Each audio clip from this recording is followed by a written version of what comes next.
And welcome back to Roll for Story, the Temporal Tower arc. Finally, actually act said tower.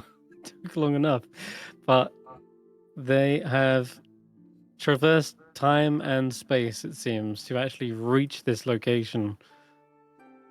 A very almost convoluted and complicated way to get here, except it was only possible through using the Thaumatic Compass, a strange magical device gifted to Llyvelin a long time ago. Well, and then stolen, and then traded back off of a halfling back in Small Sprout by the name of Eris. So, following this, it sort of showed both direction, time, and other things you still haven't figured out. The Z-axis, whatever that is. Anyway, when you got close, you could hear that strange grinding sound sending you into a psychic headache. And Eirina and Llyvelin, you kind of pictured the actual tower itself and dimension doored straight into it and hoping that would work. And for the most part, it did seem like you were right where you needed to be, but the rest of the party had to somehow get here now. And you left like little clues and hints since they were clearly in a different time. So you placed like a jingling key on a branch, as well as you hid the compass itself under a rock so that in the far-flung future, which the rest of the pie managed to get to, they could discover it and then retrace their steps. And yeah, they were in a alternate universe, it seemed, a far future where the tower almost looked sci-fi-esque, like angular architecture and glowing lights. The landscape was like a barren, cracked, desolate place. And yeah, underneath a rock, you found the compass, used it to get right back to where the actual party belonged, and now you're here. No more headaches, no more spinning. That was another weird anomaly that occurred. Felt like the whole ship was spinning, but the rest of the world was stationary. You parked up the boat, and as you were traversing the massive staircase, reaching the top of the creeping chill run, you finally reached the wondrous tower of Terrix. On the way, you met a couple of characters, others who have come from far and wide to meet with the wizard. A turtle named Elsie, and a couple of bullywugs named Zif and Merva. A stranger in dark leathers named Melk, and a rather you say Krag is more of like a scatterbrained like goblin. Yes. And there was a small child that was kind of coming out of the woods with like bedraggled hair and torn up kind of dress. She was here too, as well as another small child with spectacles and a kind of a bob haircut. Clearly comes from money because their outfit is like gold trimmed and clean. And I think lastly there was some sort of genasi, but it was hard to put your finger on what kind of element they were. They're almost like a sort of fiery genasi, but like a blue fire. And you don't feel any heat coming from them either. Endothermic genasi. Yes, an endothermic fire genasi would be the best way to describe it, but bizarre nonetheless. All of these individuals have gathered, seemingly to gain either favor or entrance to the tower with Tarek. Once you gathered around, there's no doors on the outside of the tower, but seemingly out of thin air, a kind of whir of magic begin to spin itself into existence. And as a creature formed, you can see they're taking like a roughly humanoid shape. And yeah, they're kind of like probably floating pages, kind of like waft around as they kind of teleport into here.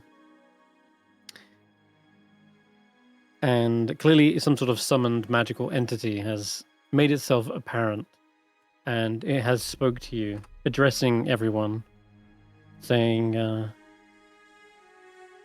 Welcome, welcome. I am Custodius. You have reached the Tower of Time. If you seek entrance, you will first need to pass a trial.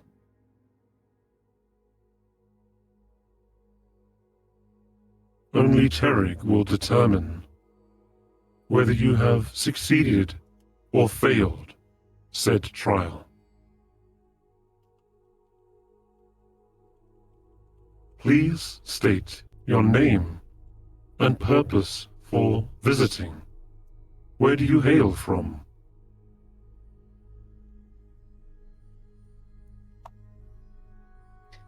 let's see, he starts at the far right of the line. So Andy, who's like near death after bleeding out from the headache migraine that you had.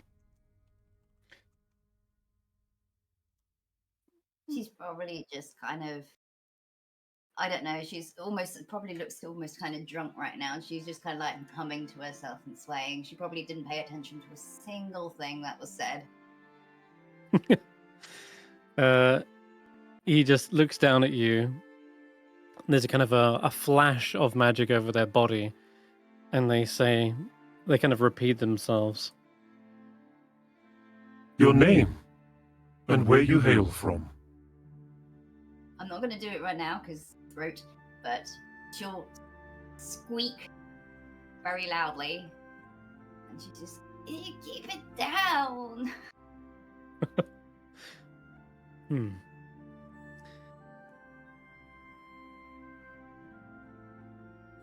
They look towards Kesh'an and then back to Andy.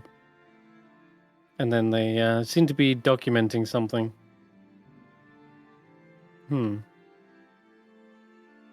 have not heard of this place. Keep it down. Adding it to archives. I'll chip in. I'll just go. It's Andalee El Amin from the Dry Oasis. They nod and they go one by one. Kesh'an, of course. Kesh'an Swiftfoot from Thumbridge. Yeah. Karius Damsir from Riley Cove. Eirina Strange from the like one where where do you hail from? Yeah, complicated.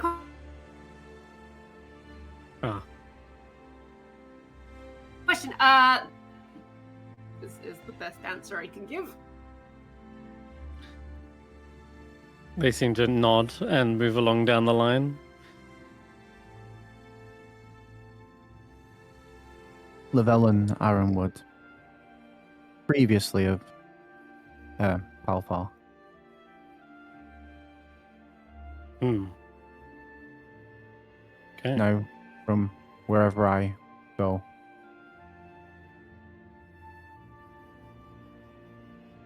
Okay. They head down the line towards this particular individual, the Genasi.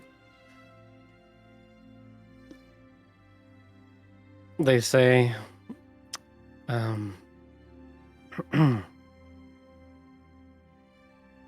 Ladorvu, from the Clawed Coast. What? What? What is this? And he's not here for it. What? Mm. Like all the Kiasters are just like, what the fuck, dude? Like Nah, pandemonium.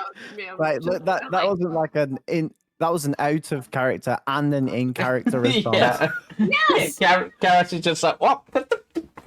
Kesh'an is Wait. just like, dude. Wait, he's literally a frozen flame elemental. Ah, Oh my there god. you go. Yeah. You got it. No, you figured it out. I like to think that everyone down the line like pokes their head forward in emotion, like they're all like staring at them. Wait. Timey-wimey shenanigans. Is this Ladorvu before he's completed his pilgrimage? It is. It is. And just then you start to realize just how far back you have potentially gone in time. It's We're all starting to about sink to in. rush it and start asking him questions, and then we're like, oh wait, we can't. We're not. We're Right. in the wrong time. We should be in the future time. No, we're here wrong. But does that mean that Kesh'an's going to end up teaching him stuff that he'll follow on his pilgrimage, which then Kesh'an will follow God. later? This Karius is dad all over again. It really is. Oh my god. Time is a never-ending circle. It's a Mobius strip. Oh my god. Next time I come here, my dad's gonna be here. Whilst everyone's having an existential crowd and An existential We're all crowd. losing our shit over here. This is an existential crowd. The Dwarves Yes. just like, you look weird. crisis. They do look a little bit perplexed, and they just say, "I'm just a nobody. If you've heard my name, it must be someone else." All right, Where- Mr. Frozen Flame. Where we're from, you're a famous guy. You just don't know it yet. Oh.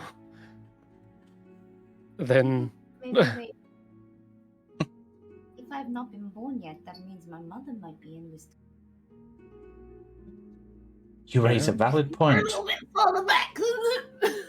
Where's my mum not been born yet? Define Hmm. character. it could be far back. What year is it, Custodius? If that's not an impertinent question. They turn and say, "It is currently 5 o'clock." That is a time, not a year.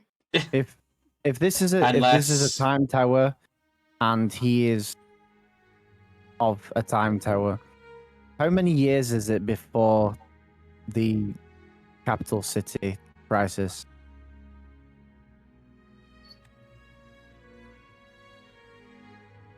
The capital city crisis has not been documented in my archive. Oh my The god. tower does not run in years. It runs on time. And the time Yeah. is 5 o'clock. Oh my. What time was it when I was last here? When you were last here, it's There's... Your name has yet to be recorded. Okay, so we're further back than when we were last here. Right. That's it. We all need to leave the barrier of this and come back in 5 minutes. Alright. Merva the second of Downfall and the Soggy Court. Zif the illustrious Court Mage of Downfall. Young child. Sinali of the Darkwell Crystal Mines. You don't look much fun to play with, but you might burn well. They simply move on. Don't give them a second thought. But this small, timid-looking wizard says, Leah Von Till from House Von Till in Blakely Castle. Big castle. And a turtle. I am Baba Elsie. I am from Fern Fallen. Foreign what? Fern Fallen. Okay, love it. And this character? The name's Melk Stardust. I come from Squall's End. Squall's End. Added to logbook. And finally, the goblin. I'm Krag Valbard, and I'm from the Heckin' Chunkers. We love the heckin' chonkers. Hecking chunk. You're from the Hecking Chunks. I did not even realize. Well, That's great. He's named it from where he's from. He's from Craggy, like a Craggy Rocks. Got it. Please From tell me they you say lived in one of those boulders that rolls. But because he is how he is, him and his family would call him the Heckin' Chunkers. Previously, only stone giants were home to the Hecking Jonkers. Yeah, we hide where we can, live where we can. We stay away from them. New species. In locale, recorded to logbook. Now, if you are all ready to begin the first trial, I shall bring out your testing equipment.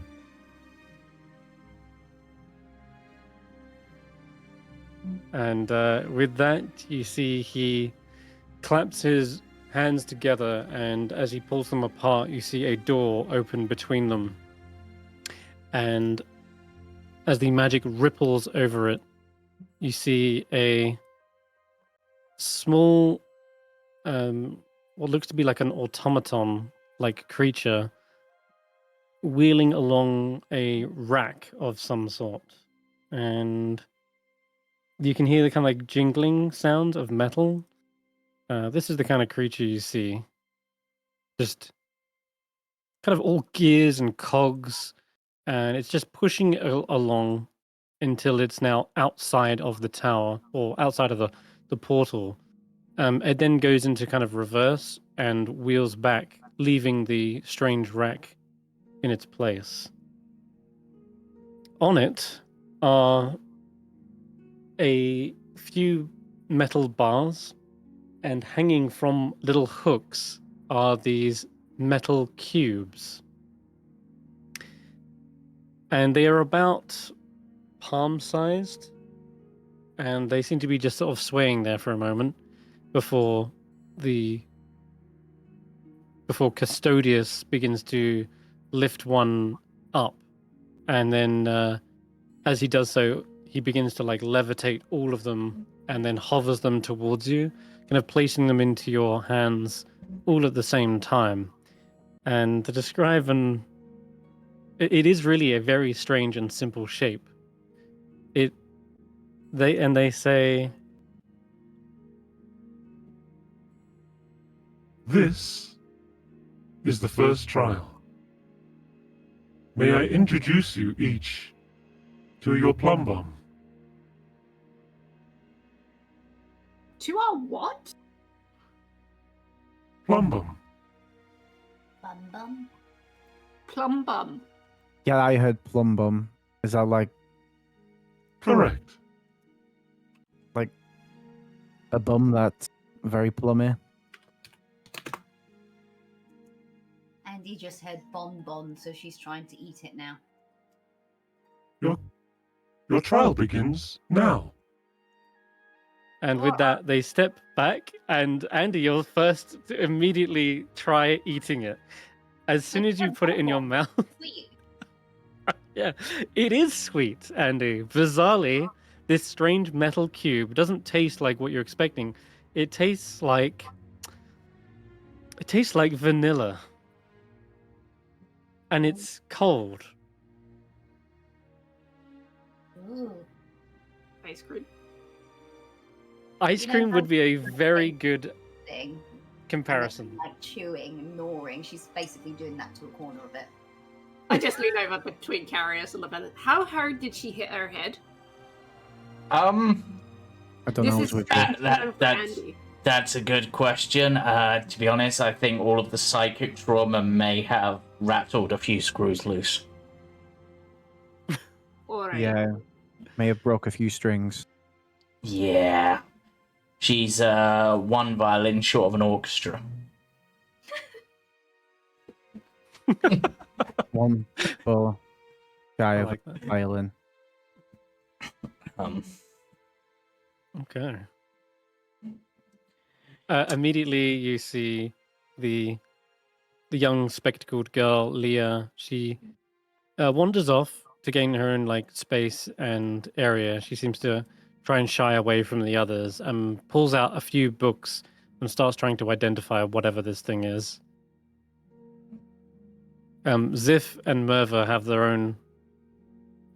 Each have their own, and they sort of start pulling out bottles and liquids, maybe things to try and test it with, and they kind of like hop down a few steps. Sorry, Chris. But Can you effectively- send a picture of it in the little chat, just so that I can see it again without having it pop up on the This- screen? Yes, I'll try. Yeah, I'd probably try identifying it as well. Okay. All right. Considering it looks Yeah. like metal, Karius is going to do what Karius does and just like send an electrical current through it with shocking grasp just to see how it reacts. It definitely is conductive. That much is obvious. It is clearly metal, even though reportedly Andy is tasting something completely different. Thank you. There you go. Well- Everyone's got a plum bum. Yeah, while I'm identifying it, I will Uh-huh. hook it onto like a tree branch instead of putting it on the ground. And then I'll, Okay. because it's got a hook, yeah, I'll hook it onto a tree branch and then start identifying it. Got it.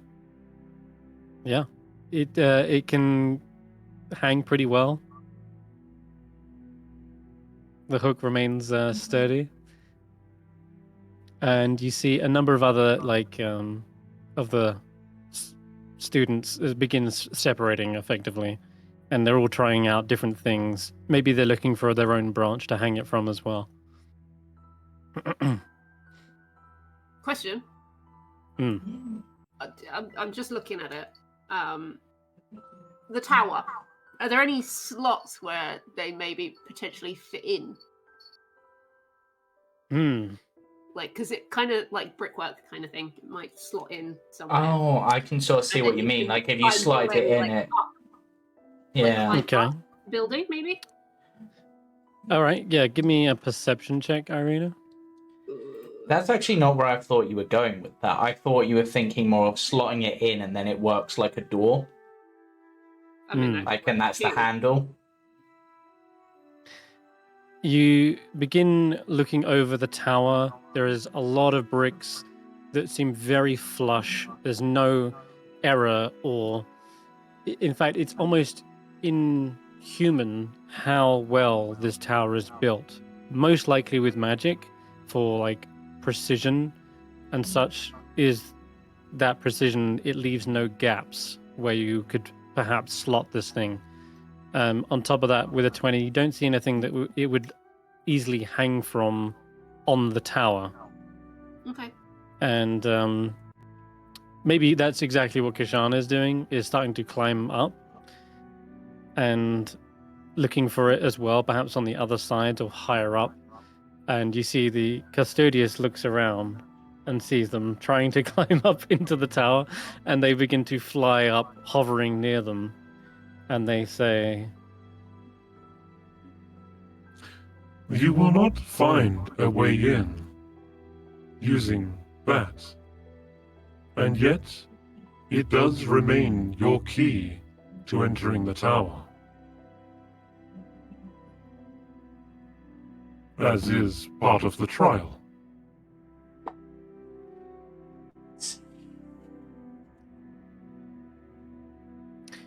And Kesh'an will either take that advice to heart or continue wasting his time looking on the Yeah. tower. But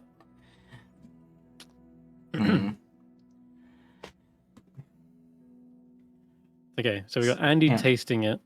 We got Llyvelin hanging it on a tree and casting Identify. Eirina's looking for places. What about you, Karius? What have you tried? Yeah. Oh, you tried zapping it, didn't you? Yeah. To see if like maybe Okay. it would, light up a pattern or something, or. Okay. So that's you four. I'm actually going to jump to your other characters. What would Krag be doing with this thing? It is rather shiny. Yeah. Well, apart from the block isn't very shiny. He will No, probably just the try handle. he'll probably try and twist out the hook so he can keep it. Okay. You can give me either a sleight of hand or a thieves' tools check, but it's tricky.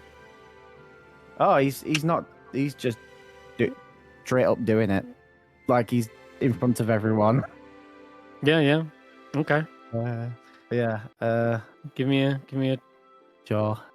Oh. It's like Okay. Nice. A nat 20. Incredible. Krag, you absolutely find a way to pry this thing off. It seems to be twisted on like a screw, but it's not righty-tighty. Instead it's lefty loosey, of course. lefty This side. thing comes it's lefty-tighty, who knows. Either way, there's a clear like combination that you find that unscrews this hook, and it comes loose, and as a result there is a hole in the top of this cube that you can Oh. even look into. Shiny. It's and very dark still, but you have the hook. It's detached.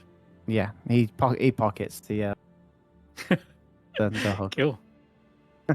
and then probably tries Yeah. to, when there's like a light above you, and you're trying to look into something, and he's trying to like aim the hole to where like the sunlight is to try, but then he gets his head over the hole. And then he's blocking the hole, and he's like, "Ah, God!" And he's trying to like back and forth with it to try and. Got it. Okay. Has he got any sort of light, perhaps, cantrip-wise? If not, you can just give me a straight perception check with disadvantage. Oh, sorry, yeah. Perception with disadvantage as he's trying to peer into this tiny little hole. Uncertain because I don't have his character sheet. But That's yeah, true. We'll have to make them eventually. this is gonna be hard because I can only use Llyvelin's and. You want to roll Long for his as- stats real quick? Okay, I'll just roll it straight, and you can add Roll a whatever you D20. want. Thought you were gonna Okay. do. No, it's gonna be that 14. nat 20. It's tricky to make out what is in there, but you do see a glint of something reflective within it. Something maybe glass-like? He'd probably turn it upside down and try and if it's too big, he would stick his staff into it because obviously he's tiny, so everyone else, the size of his staff is to him. To him, his staff is huge, but to everyone else, it's like a wand. It's that tiny. And he's sticking it in the hole. And he's going to stick it in the hole if whatever glass didn't come out when he turned it upside down. Okay. It does seem to tumble towards the hole, and you're poking it with your staff, trying to get it out, but the staff is still too big to get all the way in. I imagine it's like a bit thicker on the shaft as it goes up, but you get like an end of it in, and you're kind of like poking it, and you can hear the tink tink of glass as you're poking it. And He'll shake it like it's a magic 8-ball. oh God, okay, yeah, tink clink clink clink clink. Interesting. All right. Whilst he's shaking it around and trying to get it out there, let's see what's Elsie doing with this strange device. So Elsie will sit she won't move away from the group. She'll just sit on the floor quite happily, and sort of turn it over in her hands to inspect it. and then what she'll do is she'll pluck the snail off her shell and pop it down and say, Derek, would you mind lubing it up so I can try and tie it free? Oh. You want it to be like covered in snail slime. Yeah, so then like it'll help loosen it, you know? That makes sense. Got it. Okay. And you're trying to take the hook out. Yeah. Okay, give me your dex check with advantage. Please. Yeah. I don't know what these we do need character stats, don't we, after all? Oh, okay. Didn't roll. Let me try that again. Roll again. 14. Okay. Whilst it probably does loosen it up to make that easier to unwind, it seems Derek has gone to the extra effort and basically lubed up the handle as well, making it hard to get a grip on. And as such, you're not able to quite get this hook off the end, just slipping around. Derek looks proud of themselves, though. It's fine. I'll like, she'll wrap a bit of her scarf around her hand to help give her that kind of grip to turn it. Okay. It might take a little while. Yeah, she's just muttering to herself about not being able to open jars either. It's the turtle hands. They're like too large and cumbersome. If she spends a few minutes like not being able to do it, she'll walk over to someone who looks quite strong and be like, would you mind helping an old woman? Okay. So probably Karius, to be fair, because he's in like full body armor. So it's, Yeah. True. like the He giant does turtle will come up to you because she can't open this. Sure, why not? No reason to not help lovely lady like yourself. No, what a sweet young man. Go ahead, Karius. You can give me a strength athletics, I guess. Hey, that's looking much better. Okay. It finally comes kind of pop out. And again, there is a small hole in the top of this cube. You can see through, just barely. Thank you so much. Have a cookie. And she'll hand you a cookie, and then she'll shuffle off. He will The have two- to eat the cookie. The two bullywugs look around in abject horror as you say, have a cookie. And Merva's whispering to Ziff, oh, I'm sure it is fine, Ziff. And Ziff's like, what is it? It's one of the poison cookies. I will share my Merva's like, cookie with Taklo. Taklo seems to nibble on it. They seem fine as well. Right, Elsie? They're not poisoned, right? No, they're not. Actually, considering who's here, I will also share a bit of it with Andy.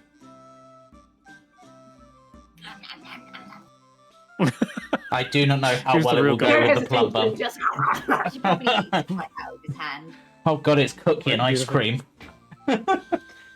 Actually sounds quite nice. Yeah, cookies and cream. Yeah, perfect combination. Merva's like, there, see? He's still slobbering on it. You're not getting anywhere with it, unfortunately, Andy. It still seems like as hard as it is, like metal, but it just seems to have this taste regardless. Yeah, she's probably really comforted by it. Okay. Green comfort food. I mean, yeah. I mean, someone went to the effort of flavoring it this way, clearly. Yeah. But okay, Melk, what about you? Have you got any ideas, Well, or how would they approach it? I mean, initially Melk is probably staring at it, and it's just like, if this is a magic item, I ain't gonna do anything with it. But after staring at it for a bit, they'll probably pull out their pistol and just shoot it and see what happens. It ricochets off and just goes Okay. around the area. Oh my god. Yeah. Just give me an attack roll, I guess. They can hang it up and then take a pot shot Yeah. at it like it's target practice. Yeah, I'd say that hits. Okay. Ting! Like a spittoon. It is clearly a very hard, dense metal as the bullet ricochets off of it. You're right, it doesn't fire through. and the bullet ends up going absolutely haywire. I'm gonna roll a d8 and see which direction this goes in. 1, 2. Okay, it goes towards the tower, and it pings off of the tower, and there's this arcane like burst of energy that like pulses out from it, and you see Custodia seems to be completely unaffected by this. It, like, passes through them almost as if it was the same energy.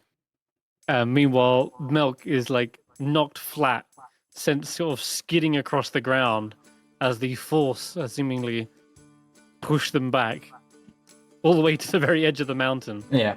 And as Melk sees this reaction, an idea does pop into his head, and he pulls out one of the cartridges or bullets from his gun and compares the metal that it's made of to the metal of the plum bum, see if there's any similarities. Okay. Okay. What is your gun firing? What is the material? I mean, I would imagine... As a typical gunslinger? Yeah, I would imagine Or- like lead rounds. It's exactly that same material. If anyone would recognize it, it would be Melk. And Yep. they realized that even before Llyvelin's finished casting Identify. This cube is made of lead. Well, if worse comes to worse, at least I got a fine source of bullets coming in the future. At So least you're the telling us casings. that Andy is literally licking lead. Yeah. Oh god. Vanilla ice cream flavored lead. Melk probably looks over seeing that and just like, hey, little lady, you might want to stop doing that. It's probably not good for your health, but that's up to you. She glares at him and continues to just keep gnawing on it. She keeps eye contact as she does. She's barely got any health points. She's been obliterated in the brain by psychic stuff. She's not there at the moment. That does make She's sense. found a comfort thing, and you're telling her to stop using said comfort thing. Beautiful. Yeah, I love the maintaining eye contact whilst angrily licking the cube. Okay. Like a cat. All right. So it's just like. Meow, meow, meow, meow. All right. And then Karius, I'm going to jump back to you because you've actually helped Elsie uncork this thing. Did you want to do the same to yours, or have you got another method you'd like to try? Let's actually have a look at what I've got. I mean, the urge to try to smash it like a certain elemental plane is there. God, jeez. You have to always remind people of that. Just move me off here. There you go. Yes, considering what he's got.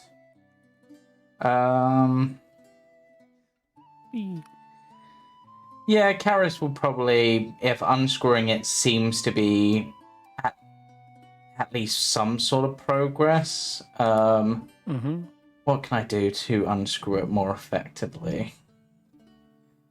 I'll Not say a because lot, since you've bro. already undone one, Yeah. you can roll with advantage. Okay. You kind of got the you got the gist of it. Is it shift for advantage or is it alt for advantage? Try shift. Nope, apparently not. Oh, okay. Try alt. Oh. Hey, okay, not 20. I mean, Yeah. I'm not kidding. That's good. That's good. All right, yeah. With ease, you're able to uncork this thing effectively. Is what it feels like. And the hook almost feels like a lighter kind of metal, something that was clearly like added to this. But yeah, it comes out pretty cleanly, and there's still a small hole in there. I'll look in the small hole. Okay, disadvantage perception check. Very hard to see in there. Still dark. You can't get an angle on it. It's and what the other thing about this is, the casing is clearly very thick, so the interior of it doesn't leave much room for the thing to jostle about. in it. I'm gonna have Taklo look inside because they've got blind sight. Have they now? Oh, okay. And keen All senses too. Keen senses blind sight. I'll give them advantage perception check. Okay. Let's see what they get. Much better. It was 18. old. Okay. They can hear now that it's like opened and you're kind of moving it around. It's much more audible than before, where it was previously kind of muffled. There is a tinkling glass-like sound, and they can identify there's something like fragile inside, perhaps like a container of glass. That's what they can like hear, and Okay. inside the container of glass there is something in there as well that's tinkling around in it. Like they're picturing maybe it's a vial, and in that vial is some sort of delicate thing, although they can't quite picture that, but it sounds like a spherical glass container. But not small enough to come out of the hole, I'm guessing, based... No. Right, yeah. Not small enough to fit out the hole. Okay. What else? What Okay. Karius I'm will gonna- try to do quickly then is just using shape water, basically try to fill it up, to lift up the glass sphere to the hole. Ah. Yeah, it's actually going to be floating, because it is whatever's in the vial, it's not taking up the full thing, so there would be air inside this glass container. Yeah. So yes, it will fill up, rise to the top of where the hole is, so you can get a better look at it. And you see something blue and something like crystal, like a gemstone inside a glass container. You can't see the shape of the glass container because it's still... Gemstone in a glass container. Yes. Okay. Yep. Okay. Llyvelin, actually, Yes. I went to Eirina first, didn't I? I'll come to you. You've got a few minutes left on the identify. All right, Eirina, what's your next Okay, idea? so the block isn't an actual way to get in. And then I've obviously noticed all these people sort of like uncorking the block with like They have.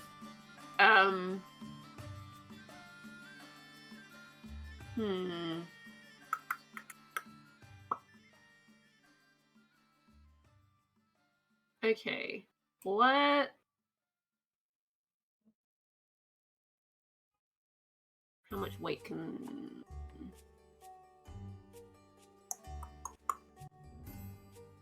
It's heavy. Yeah, I can imagine that it is. Knowing now it's lead.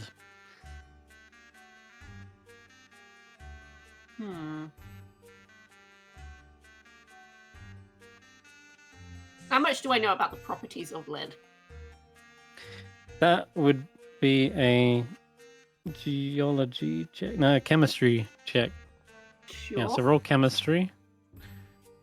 How do I do that? You tell me, what would be your Okay, best idea of chemistry? History? Or No. Arcana? No. Chemistry. I mean, Arcana is the closest. If you think fantasy, magic, it's... Yeah, magic, science, kind of on the same wavelength. So Arcana then? Yes. What game are we playing? Chemistry check? Chemistry check? Am I doing Get ready. again? What's going on? 17? Sorry to alarm you there. 17. Okay. What do you know about the periodic table and all that nonsense they taught you about in the Arcane Academy? There was a lot of different things. There were... you remember that there were like numbers associated with each kind of element? You remember they had abbreviations? You remember they had like some sort of mass, and then how they reacted to different other elements, how they reacted to air, how they reacted to heat or water, loads of different things. It was a whole experimentation with loads of different things. Lead, you remember being one of the denser, heavier metals, not the heaviest. And I suppose my key question is, how does magic affect lead? Like, what are the if I tried to use magic on lead, how difficult would it be? Lead is you remember there being a word like reactive? You remember that being a word that was thrown around with a lot of elements. For example, like gold is not a reactive metal, and nor is lead. Lead is not a reactive metal. So if anything, it was very unreactive with magic. So, in fact, you do remember, I'm going to say with a 17, you remember that some mages used to use lead as containers for magical things because it was very unreactive. Which is, in other words, it was a safe container. Yes. Okay. I'm going to sit down with this thing kind of in front of me, and I'm going to just stare at it. And I'm going to use ghostly gaze so that I can see through it, hopefully. But because it's lead, I wanted to check whether I could see through it. Ooh. That is a good question. Ghostly gaze, the eldritch invocation, right? Yeah, as an action, you gain the ability to see through solid objects to a range of 30 feet. Within that range, you have dark vision. If you don't already have it, it's increased up to 120 feet. This special sight lasts for a minute or until your concentration ends. During that time, you perceive objects as ghostly, transparent images. Well, the great thing about... What, sorry? So what we're trying to find out here is that ghostly gaze like X-ray vision, or is it more superior to X-ray vision? Well, no, I just want to know, because find lead out. is pretty sturdy, and if you have a standard X-ray, they often give you sort of a lead sheet to Protect, yeah. protect things. Go through it. So I just want to know if I can. Yep. So the crazy thing about warlocks and most invocations is sometimes they're not under the umbrella of magic. They work in their own weird, mysterious ways. And in this particular case, it is bypassing that lead structure entirely, whereas some other more wizardly magic spells wouldn't. So you can peer through, and inside the box there is a small glass container in the shape of an hourglass, and in it is a sapphire, a beautiful, almost kind of S-shaped sapphire, but you wouldn't say it's a letter, it's just sort of that cut that way. And it looks to be, wow, a very expensive one. I'm not sure how much it's worth, but you could easily appraise that hundreds of gold. You're not sure how much, but certainly very expensive looking. Ooh. Looks like a real treasure. I'm assuming our goal is to get this out of the cube. I didn't want. That could be a good assumption. So the vial is too big to come out of the hole. Yes. And so is the sapphire. The sapphire is as well. It is also too big to get out of that hole. Yeah. Okay. Because it's a sizable sapphire worth quite a lot. Okay. Yeah. In which... And the hole really is just a screw-sized hole. We're talking maybe a couple of millimeters across that you're trying to peer into. Okay. And I think as you're meditating and gazing, you've got the full picture now of what this thing is. And the lead is obviously very thick. That's got a good couple inches on either side of the cube. Llyvelin, you finish casting Identify. The cube itself is a non-magical object, but Identify can also identify certain spells that are active. As such, you can see there are an abjuration spell, very similar to that of an arcane lock. So arcane locks, they need like a passphrase to be opened. There is also some sort of divination magic on here, similar to that of a clairvoyance spell. One that can either hear or see, depending on which the caster decides to flick between, right? It's like we're being watched. Right, exactly. Maybe something is watching you do this test and they're watching your attempts. I have a stupid idea. And then lastly, there's Go on. one last magical effect, and it's an illusion. And it's the illusion magic made to flavor the cube like vanilla ice cream. Of course. I have a stupid idea. Because I don't have the spell that I feel that I need. So I'm gonna improvise, and it's not gonna be great. I'm gonna unplug it like everyone else. After noticing everyone else do it. Hmm. So there's the hole. I'm gonna. Okay, you'll need to make a check first for that. Let's either sleight of hand or thieves' tools, or you can always try raw strength. Survival? Rip it out. Survive. I have. No, it's more dex than anything. You're gonna struggle, I know. If I was to hook my staff into the hook to get leverage, would that help? Does your staff have that smaller width? Because the hook it can only really like hang on a thin metal rod. I can't see the picture, but the I don't know what the picture of This is the picture. No, the And staff that is about. Yeah. Oh yeah, no, I doubt it can fit underneath it. Like this fits in the palm of your hand, so the hook is like a finger. Less than that even. What about the hook of my hook? I have a hook for a hand. Mm-hmm. You could do hook on hook. Yeah. It's still only. Oh, It's still. why not? Okay. It's a straight 10. It struggles. Too many to get this thing open. It's. Yeah. Karius,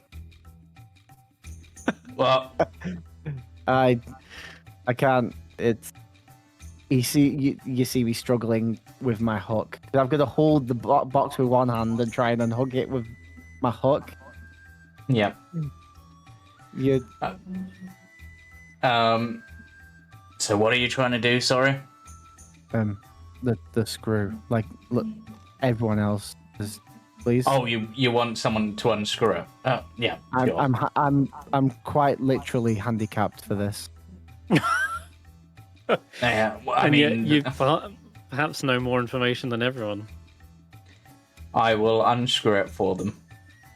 Okay, give me another strength athletics with advantage. 16? Yeah, it's gonna take a while to loosen that up, but you're getting there. I wouldn't say it's a fail. It's just taking longer than others. Your Where's one, my I think, fight might be a everyone bit. Your one might be a bit rusty. Does it eventually get undone though? It will eventually, once I've done a round through the other characters, yeah. Oh, but I have an idea now. Your identifier was 10 minutes. I know. Sorry, everyone's got a sort of a head start on you in that regard. You'll get to it. If no one else has figured it out by then. But, Damn rolls. okay, Sinali. How are they managing? So, I'm thinking in this case, considering the nature of this metal, and the nature of them. There are two ways they could go about it. But the way that I think is going to be the most interesting is, and possibly, is she is going to essentially, what would be the spell for this? I know there's a spell equivalent for this. It's not very high level, but it's not Aquidor, but that's close to what I want. Essentially, she's going to do some sort of magic to essentially coat her hand in acid to try to dissolve the outside of the cube, because... Yep. Okay. That actually happens to be what the frogs are attempting to do as well. The bullywugs are currently trying all different alchemical reagents. One of them is a sizzling acid sound that you can hear coming from there. How does Sinali get that acid exactly? In her case, it's probably stomach acid. Oh god. Okay, that's pretty messed up. There is a slow reaction with the stomach acid as they probably making this horrible retching noise from the tree line. Yep. And you see it seems to be reacting with oxygen in the air to form a dull sort of protective layer of lead oxide on its surface, just kind of staining the metal more than anything, but it's not getting through the lead. Because although Sinali might know this, I know that certain types of acid will dissolve lead. Such as acetic acid, which is vinegar, will dissolve lead. But I think... albeit very slowly. Yeah. Sinali is nothing if not patient. Okay. She's been alive, air quotes, for a long time. Interesting. And weird and creepy. Out of everyone else who's trying like scientific methods, you just got this girl in the tree line just like hucking up acid out of their stomach. So strange and bizarre, but yeah, they are gonna continuously do this until it yields. Okay, Krag.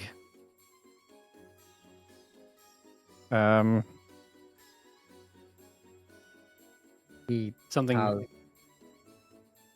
No clue. Something even shinier inside. Yeah, can't get it out yet. He wants it. He'll probably start shocking, grasping, and all sorts. And okay.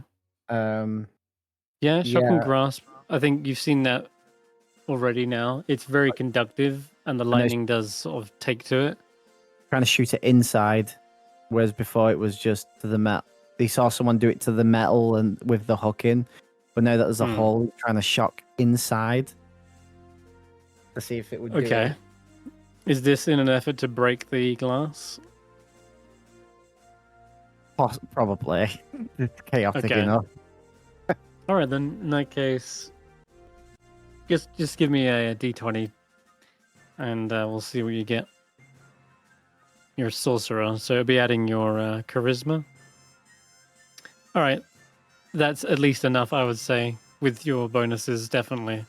You hear a clink and a shatter as the lightning finally manages to strike the inside, bounce around, and break the glass. There are a few bits of metal, a few bits of glass that like fall out from the hole if you're trying to rattle it out. Yeah, that's what he would then do. Try and rattle the glass out. Little fragments of glass shatter onto the ground. He'd probably just think if he can't have the whole sapphire, he will try and just do the same thing he did to the glass to the sapphire to just get pieces of it. To turn it into dust at this point, right? Yeah, That, you can give me another d20 roll. and we'll see what happens here. Yeah. That one, love that.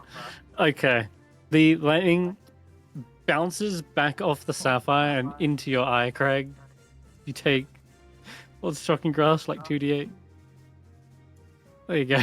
Take like 4 lightning damage to the eyeball as it kind of like bounces back off and discharges between your teeth, which is really horrible feeling.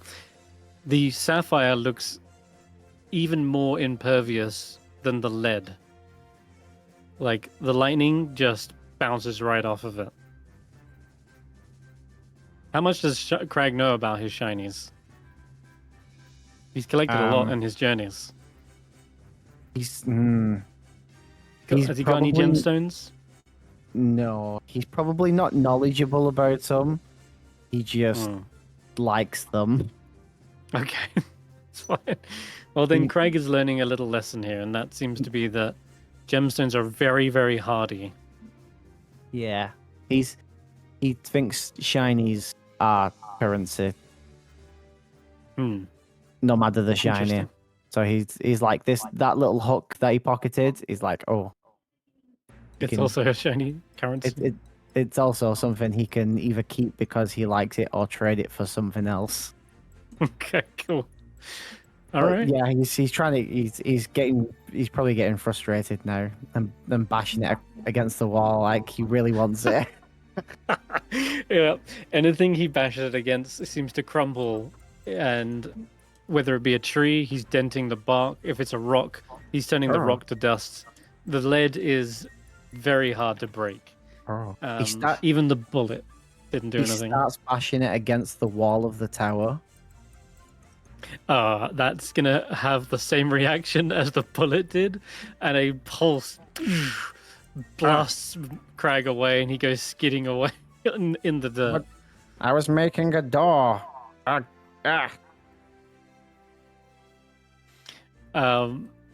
Melk, you just see the same pulse of magic from the tower as Krag goes skidding past you. Yeah. Melk looks at them for a moment.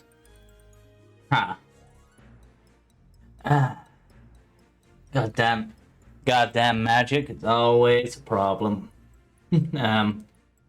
But looks like a few people have found something inside.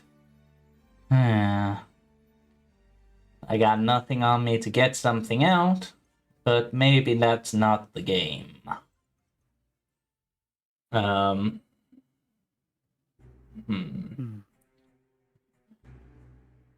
They will probably not try to unscrew it because due to stat rolls, their strength is appalling. Okay. Because it was the I imagine only you stat can that- use dex like a thieves' tools. Oh yeah, that would probably make sense. I'll try a dex check, I guess. Okay, that's enough to do it. Yeah, you've probably got some like cleaning equipment for your gun and tinker tools, that kind of thing. Using a couple of these tools, you're actually able to unscrew it. Like you apply like a little wrench, grab it, unscrew it. Here's where I miss my devil sight. But what? They'll probably strike a match and just sort of hold it over the hole to like light up what's inside to try to get a bit of a look. Okay. Give me a perception check with advantage.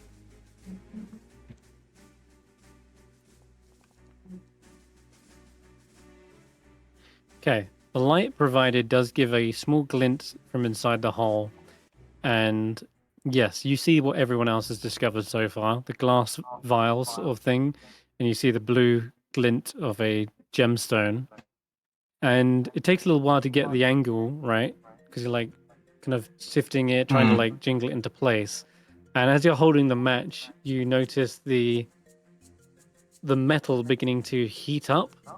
And it would take a lot for the metal to go red hot, right? Mm. But you definitely start to see that, I guess, any grime or anything that was on the outside after it got shot from the bullet has been cleaned away by the fire that you're holding with the candle. So it's like it's darkened the soot maybe and like disintegrated that soot. And what else? Well, I think that's one of the higher perception checks we've got so far, isn't it?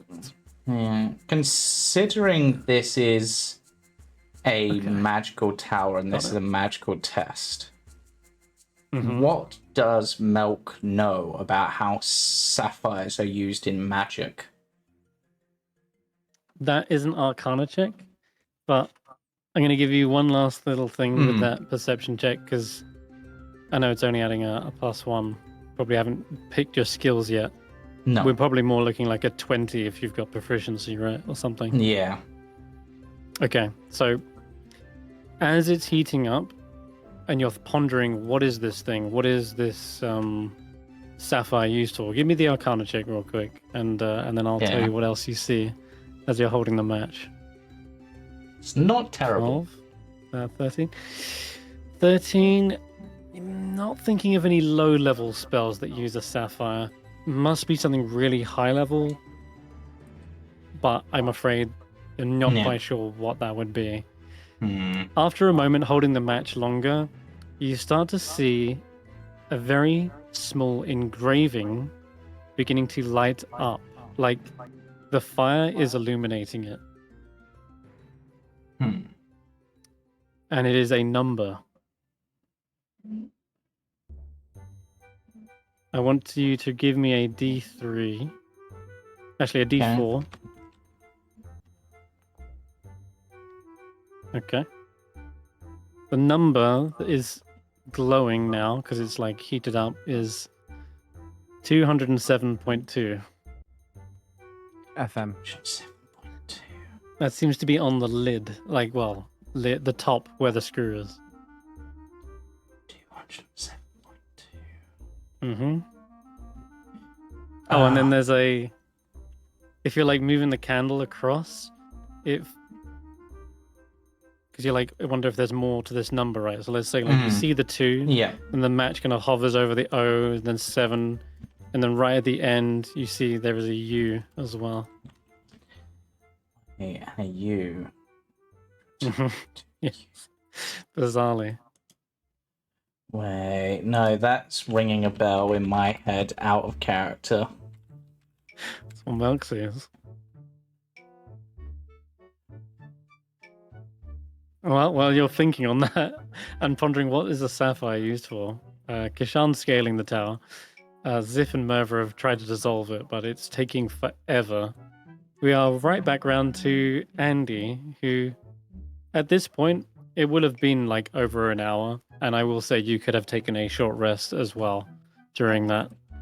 So, top yourself back up with some hit points. The vanilla was very comforting.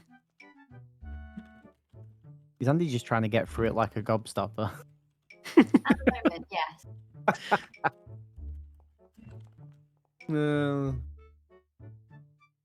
I've been licking this lead for 3 days now, Otherwise, and I feel like I'm on the next layer. One more. I'll do it now. I don't want to go too crazy. Okay. You're feeling a little better, a little less lightheaded now. Yeah. Yeah. Karius will add to that and just give her a little bit of magical healing. Thank you. See, none of you guys did what I hoped you might do, where you might try and take it off her. I mean, Melk. I was hoping someone was going to do that, but never mind. She's probably at this point, her jaw kind of hurts from, basically dog gnawing on the corner of this thing. Probably chipped a tooth, I would imagine. Oh, God. And she's basically sat on the floor, cross-legged, with this thing in her lap. And she kind of like looks at Karius, who must be like next to her or something. She's like, Yeah. "Did I tell you I hate this timey-wimey stupid crap?" Don't get me started. I mean, it's confusing as hell. Like, I mean, and now we've got a weird block which tastes like vanilla, but seems to be. Did you say what it was made of, anyone? Like, because I know some people identified what it was. Yeah, we know it's lead. Yeah. Yeah. So it's a lead And box it's with a got- little crystal sphere. I guess that's if Melk has told you all it's lead. Well, they I- know definitively it is. Didn't Eirina also also? we're being Said, watched. "Don't- You bet it's probably not good eating, you know." So Yeah. I didn't Okay. mentioned at that point. Yeah. We're also being watched, and there's some sort of arcane lock on this lock thing. Okay. Oh. This so plum, I didn't plum know bum. about the arcane lock. That's interesting. So maybe the right word opens the box. she's Um, like, "Okay, one moment." Puts her hood up, hugging the cube, and disappears. You go Oh, to that- the actual sea. Oh, Yeah. that's an interesting idea. Hey, Ulrich! Wait. Will she come back at the same time, though? She comes back to the exact same place she left off. Because I was hoping one of you was going to try and take it off her, and then in her little confused brain, she'd just pop in there anyway. Yeah, but Oh. Like Okay. a little feral dog. But yeah, she kind of like, okay, well, I don't know what to do with this. In this plane, wibbly wobbly, timey wimey stuff. Let's try a different plane. Okay. You banish yourself into the astral sea, where you see the tower is this bizarre arrangement of frozen looking ice cubes. It's very strange to behold, yet that's what you're seeing nonetheless. Where the tower should be, it's just a stack of ice cubes. Can she take an ice cube and rub it against her sore jaw? The ice cubes are massive. They're like the size of the tower, but you can go up to the ice and try to like shave a bit off, I guess, or just rub your own jaw against said ice cube. Yeah, she just rubs her face up against it. That's cool. All right, perfect. Yeah, it is freezing cold to the touch, and it's as you kind of press your skin against it, you see all the twinkling nebulas all around you suddenly freeze in place. That's weird. She takes her face off it again. You suddenly see the galaxies beginning to rotate and spin again. She pops the cube against it. With Hmm. Okay. The cube's surface begins to have like rime, starts to grow over the lead, Okay. and it definitely gets incredibly cold to the touch. Before, I would say you kind of warmed it up because you were licking the thing, Yeah. and the vanilla taste was still there, but it went to, well, after licking it, it kind of started to taste like the liquidy kind of melted ice cream. Now, when you freeze it again, it tastes much, much more like the ice cream that it started out as. Okay. She's gonna hold the cube against it as long as she can. Mm. Point that is probably making her fingers hurt a little bit because of how cold it is. And then she'll pop back into this world. Okay, yeah, you vanish back. It's for everyone else. It's been like an hour since Andy's been gone.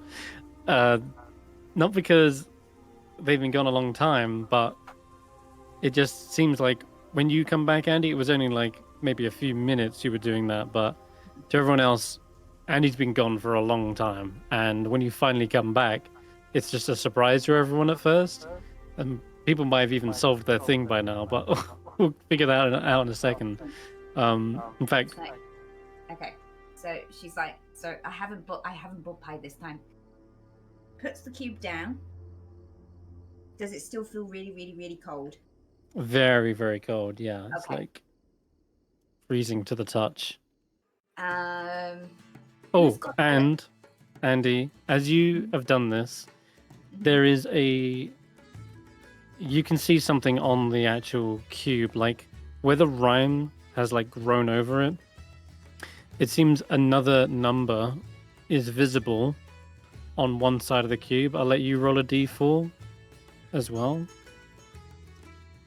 Probably re-roll the 2 if it. Okay, 1. Okay, instead of a number, it is. Damn. It is PB. It's a set of letters. PB. Mm. Maybe? So plum bum.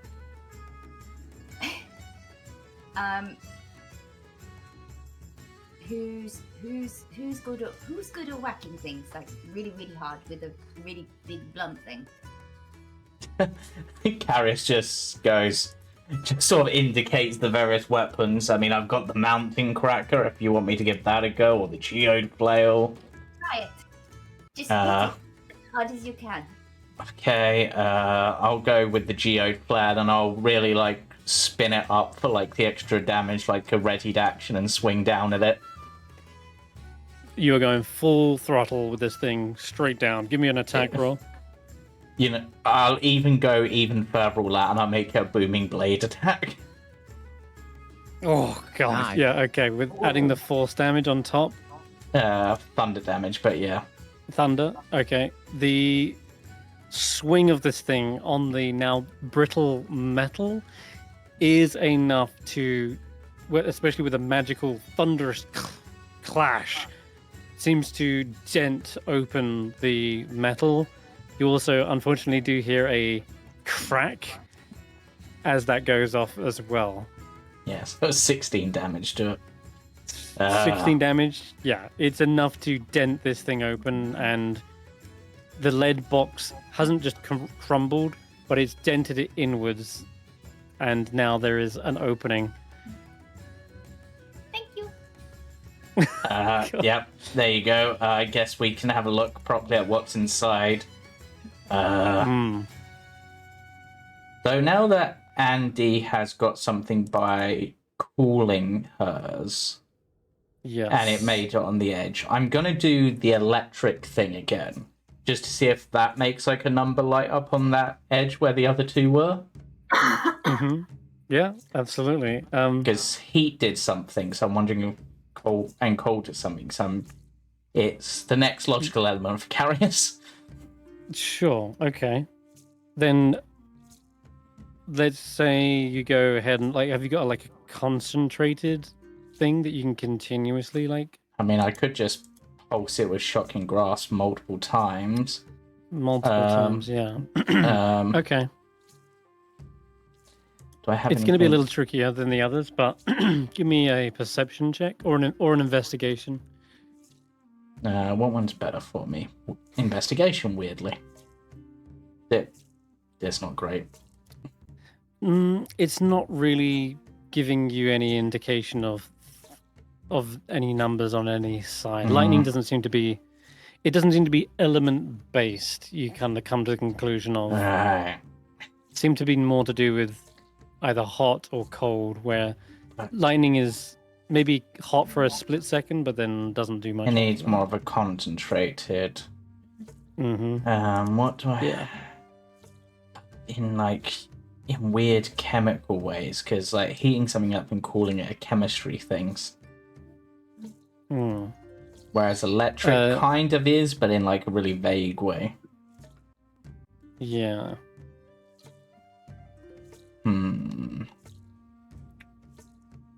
Tackler goes back to licking it. Yep. It's a shame it's not strawberries. Why did it have to be vanilla ice cream, not strawberry ice cream? I know, right? You just Oh, How big is the cube again?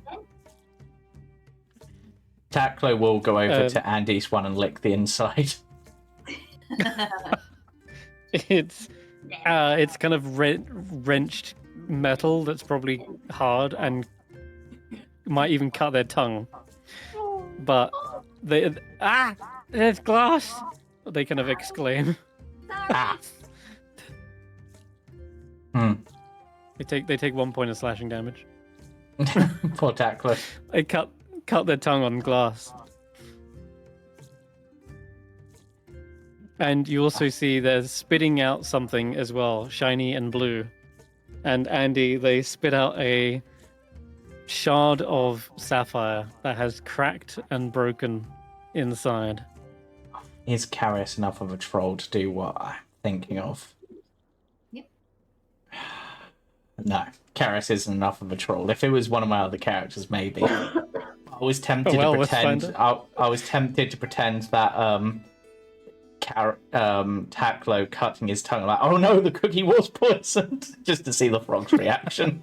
But the frogs, the two bullywugs are incessantly whispering to one another about something. It's like they don't want you guys to overhear, but you can hear them audibly shout like, Eureka! And they seem to have figured something out, but then they go back to like hush whispers, trying to like not let anyone else overhear. Someone could attempt to try and eavesdrop them, but Elsie, is your character hard of hearing, or would they be trying to? She's a very, very old lady, but you know, she might overhear something in passing. Is she actively trying to? That's what I should ask. No, she's not. Absolutely. Okay, then. In that case, then, what else are you attempting to do? So we don't have character sheets for these guys.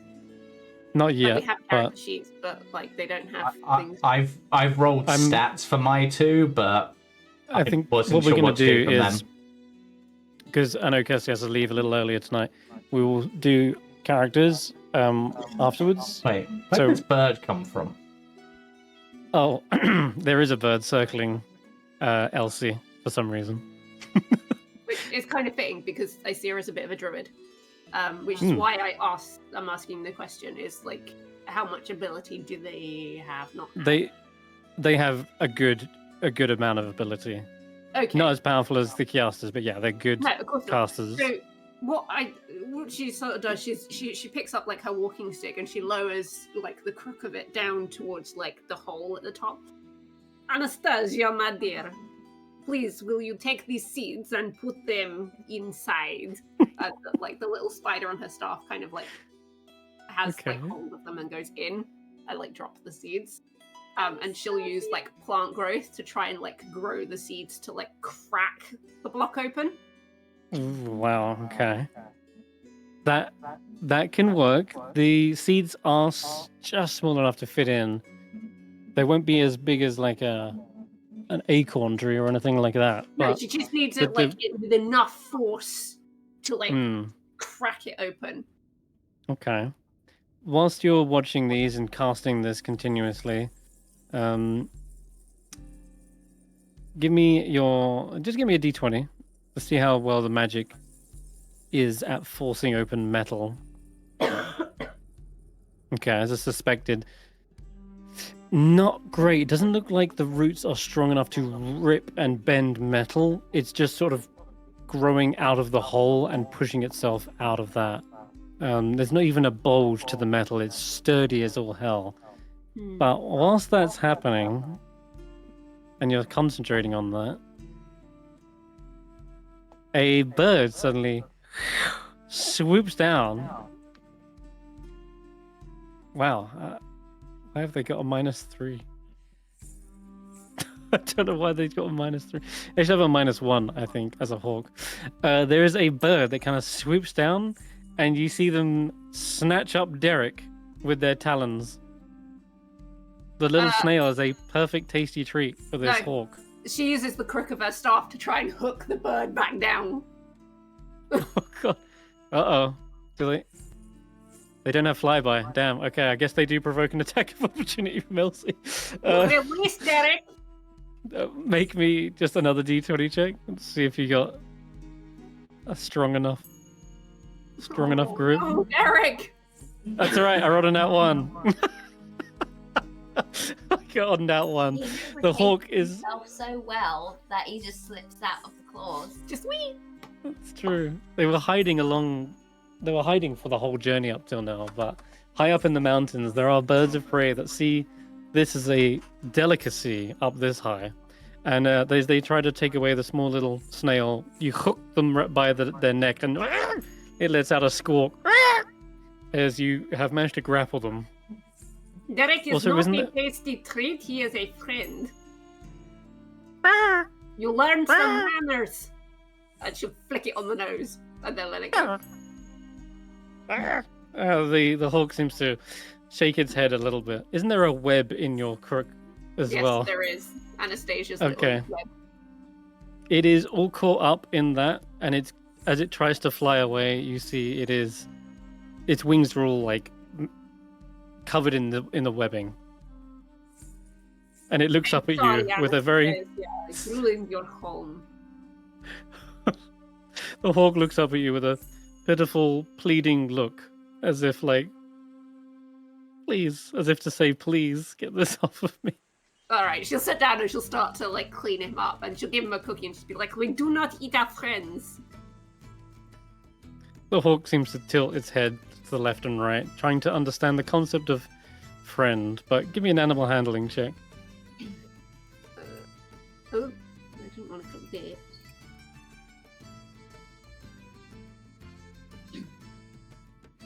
And I'm assuming you're proficient, since I don't know, that's just kind of appeared on the sheet. It wasn't there earlier. So she has a +1.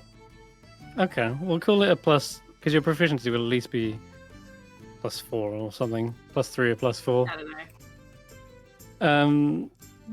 Yeah, we haven't got rolled your wisdom yet, so I'm gonna say with adequate modifiers, the hawk seems to maybe understand the concept of friend, and if you've tidied them up and given them a cookie, seemingly as a sign of friendship, it seems to hop, and hop again over towards the plumbum that you see growing your plants out of. It looks like a plant pot at this point, because it's just like these stems growing out of it, and it seems to tap its beak against the plumbum, and then looks up at you, and then begins letting out some sort of bird song, which you would know hawks aren't one to do, and yet this hawk is attempting their best to do a song.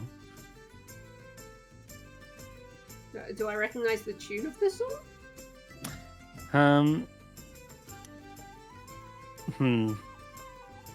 No, it doesn't sound like a recognizable song, but it's got a cadence to it that's like, I have to pause the music so I can hear it myself.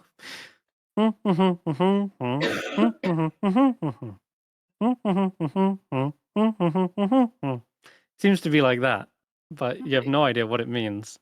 I'm gonna tap that out on the like knock on it, like in that rhythm. Yeah. Like a secret knock. Almost sounds like, actually, to us outside of fantasy world, it sounds like Jack in the Box, like the sounds like a Jack in the Box song. Pop Goes the Weasel, that's the one. Yeah. But it's slightly different, but it's similar kind of cheery little tune.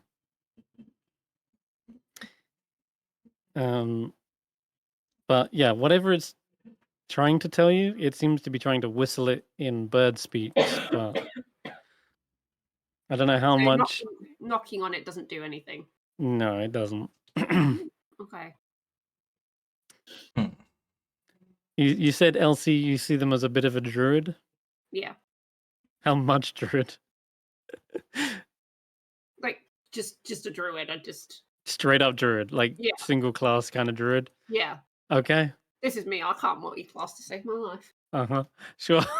One half in which enough. case, okay, in which case, this little animal is clearly trying to tell you something, but you can't understand it. Like, can I use speak with animals? Is that a thing I can do? Yes.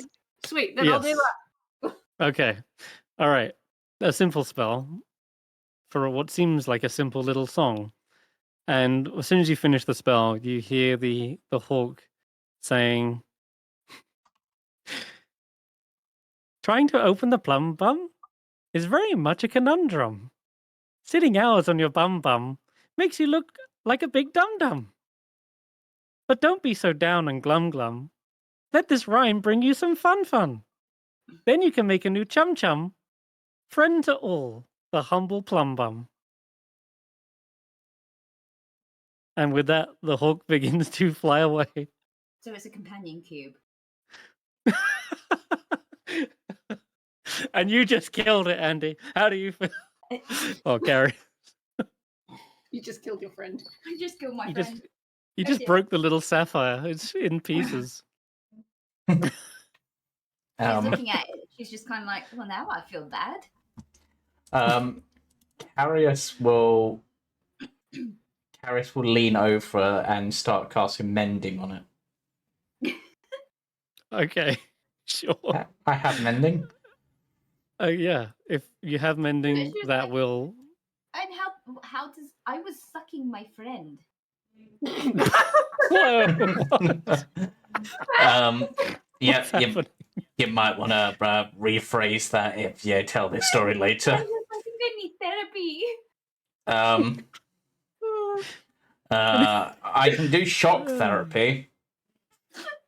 Oh, I think I need brain therapy. Or plum bum. She looks at the weird kind of ghostly weirdy guy, and she's like, "Do you have medical doctors, like brain doctors?" They look back at you and they say, We do not have doctors, but we do have someone with clerical powers, but they use them more for dark arts rather than healing. Oh, that's not gonna help. Might make it worse. Yeah. As Andy has said, they need mental help. Takpo is going to start projecting positive images into their mind while their limited telepathy of like happier times, like the two of them eating lots of bread together. "Oh, Thank you, Taklo. Chris, can you pop the song that the bird said into the chat for me? sure." Thank you. There you go. All right. Well, say that's what Elsie's figured out, and the bird has sung this in a series of whistles and chirps that only Elsie understands. Eirina, what have you got?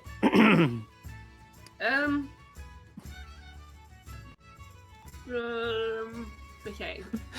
So someone's exploded it, frozen it, Smashed it. smashed it, Sucked on it. acidic. These are all quite brutal things. Yes. What can I do? What am I gonna do?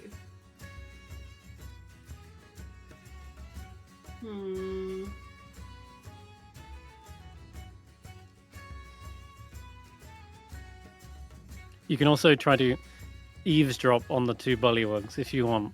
They seem to have discovered something, but that's up to you. If you think Eirina would do something, I like don't that. think he's really paying attention to the bullywugs, if I'm honest. that's fine. They're in No a corner worries. being all hush hush to themselves. That's Yep. their business.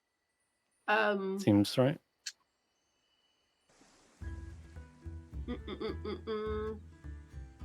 I can always come back to you as well if you want. Yeah, please do. Okay. Llyvelin, it's back to you. Okay. So it's uncorked. It's uncorked. Okay.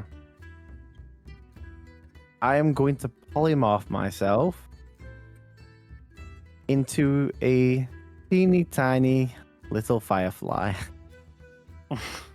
Okay. All right. That's cute. and go in through the hall. You struggle a little bit to fit your butt in, but it kind of finally gets in there. And see what I can see on the inside with my glowing butt. You see a tiny little housing chamber, barely big enough to have the hourglass fit inside. And in there is that gleaming blue sapphire. Is there anything else? Any numbers? Any like they've been Not- seeing? Not on the inside, no. Hmm. I'm gonna do something Although- stupid. Oh, go I'll on. tell you what, actually, go ahead and give me an investigation check. Maybe they did decide to put something in here. What do you got? Ooh, 17. 17, a little bit exhausted, I see. 17. Go ahead and give me a D2. Ooh. 1D. 1. Okay. There is a number. It seems to be engraved on the back of the housing where the hourglass would sit and would be impossible to notice peering in through the hole. It is the number 82. Oh. Okay. Okay. Knowing what I know with magic, be it teleportation or being of sizes that you shouldn't be within a wall, I'm gonna hold on to the hourglass with a sapphire in it with my little firefly You're going to hands, try to shunt through it. Shunt out. and I'm gonna drop concentration. He's trying to shunt with the thing. Okay. I hadn't considered this an idea, but it's very interesting. I'm going to let it up to the roll to decide whether this works or not. You're Yeah. trying to grip onto it and shunt out with it. Yeah. Okay. Well, first of all, you take a D10 force damage, no doubt. Yep. That's why it's stupid, because I didn't know whether I was taking D10 or anything. Just the one. There you go. 4 points of force damage as your body kind of gets ripped out, pushed out of the lead. And whether or not that thing gets out or not with you is going to be probably... I want to say it's like a charisma saving throw, because that's how That's what like force teleportation cage works and stuff. Exactly, yeah. Force cage. I know it's a weird one, but that's the best I got. Just give me a charisma save. Oh, that's great. That's the best one. It's not 16? terrible. Bad. That's not bad. It's not bad, to be honest. Okay. It's a You very know what? for Magic Tower. It's a very magical way of getting out. It is, and I did not expect this, and it seems as I didn't expect it. It's unlikely that the wizards inside didn't expect it either. I'm gonna let it fly. Oh my god! Fairy fly, that is. And you see it basically slips out of your little insectoid little hands as you get shunted out one way and it gets shunted out the other, and a small hourglass with a sapphire drops gently onto the ground below. Yeah. It doesn't break or anything. You because I'm imagining to crawl in it, the plum bum would be on the floor anyway. Or no, it's hanging off a branch, isn't it? No, Oh, well. no. Anyway, I was gonna put it on the floor anyway, but there you go.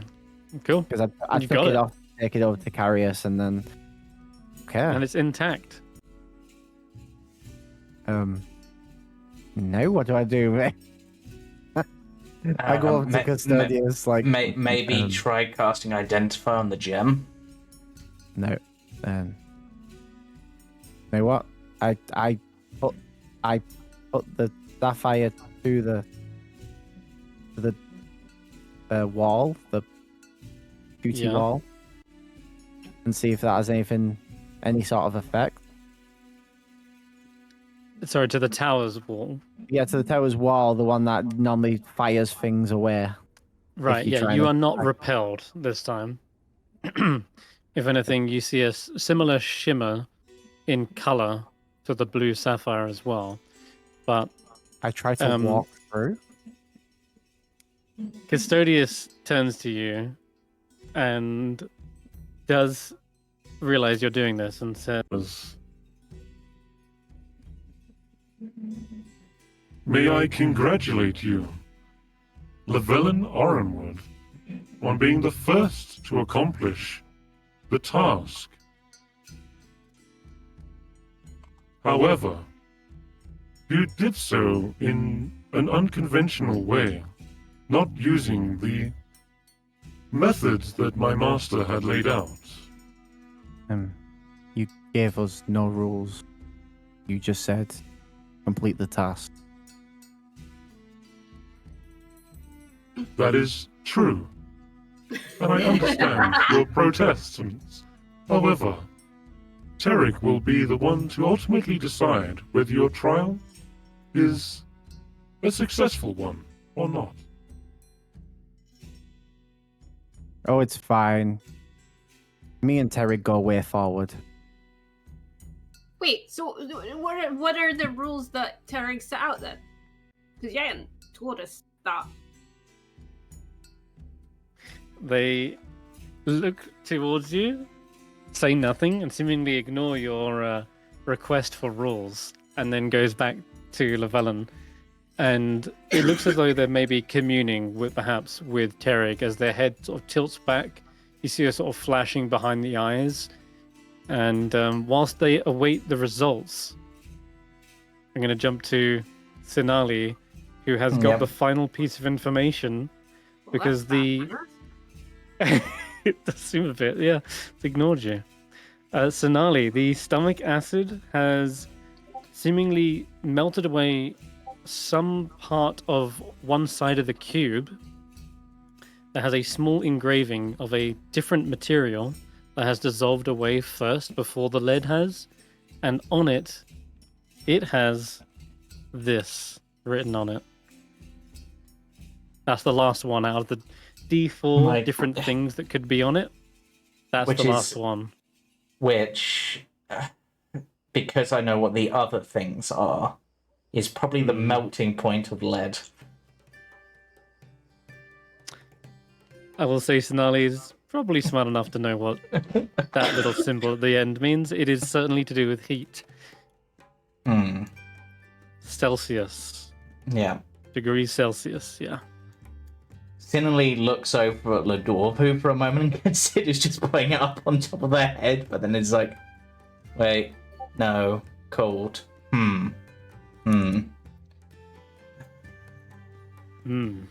Way to heat things to high temperatures. If I knew what spells that Sinali would have available at this point, this would be helpful, but I'm just going to look. You to figure that out if you want to decide now. Yeah, what I mean, gives them an unfair advantage, but I don't know. Well, it will depend what level they are. That's all I really need to know. What level around these 10. Around 10. Okay, Yeah. which gives me basically the balance that I want. So for that, the highest spell level I'm going to have is 3. So let's see what's on third level. That would. Am I taking it they are a wizard? Or are they No, a sorcerer? they are a Okay. sorcerer warlock. Sorcerer warlock, wow, okay. So definitely going to have access to a lot of elemental spells. Yeah. I'm just seeing if they've got anything that. Yeah, no, they wouldn't. They probably wouldn't have a weapon because they themselves are the weapon. Hitting with a fireball seems a bit extreme. Cantrips galore, don't forget. Sorcery get a lot of cantrips. That is true. What did? And Yeah. So that's is that one? Use a magical flame. No, that's control flames. Did they get produce flame on this? Nah. Do we get produce flame? Hasn't really produce flame is only druid. Yeah, apparently so.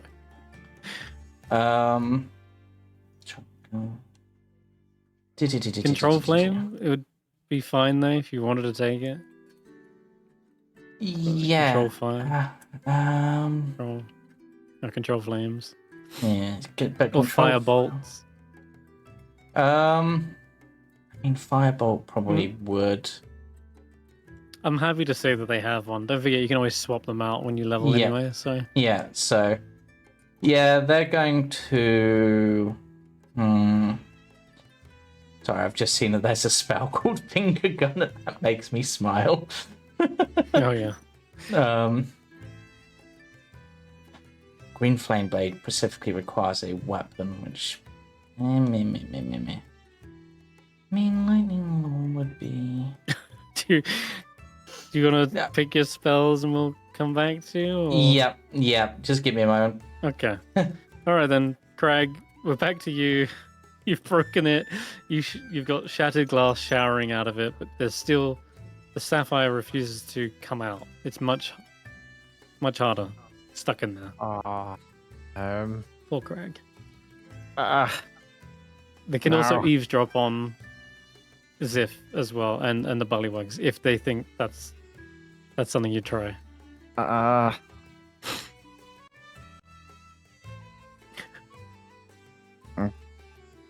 Okay. He's gonna try. All right. He's seen all these different methods, and he's gonna try an eavesdrop. Give me a stealth check with your little gobbo there. I have actually gone and grabbed my sheet, and it's a +4 to stealth. Go ahead then. Yeah. So 14. A little 14. That's actually big enough to get past their passive perception, so that's good. That's a success. You sneak up on the bullywugs, and they are trying all these different alchemical reagents. One of them was was a flask of acid. They've poured it over, and they've seen the same thing that Sinali saw. The number 327.5 with that symbol, degrees Celsius, on the back of it. And yeah, you hear them like saying, this is to do with temperature. Have we got any alchemist's fire? Maybe maybe we should melt this thing. Oh god. That's so stupid because Llyvelin has alchemist fire. But anyway, I'm Krag right now. That's what you hear. I think I know how Sinali would do this. He not have alcohol. That's okay. You can try other means of temperature.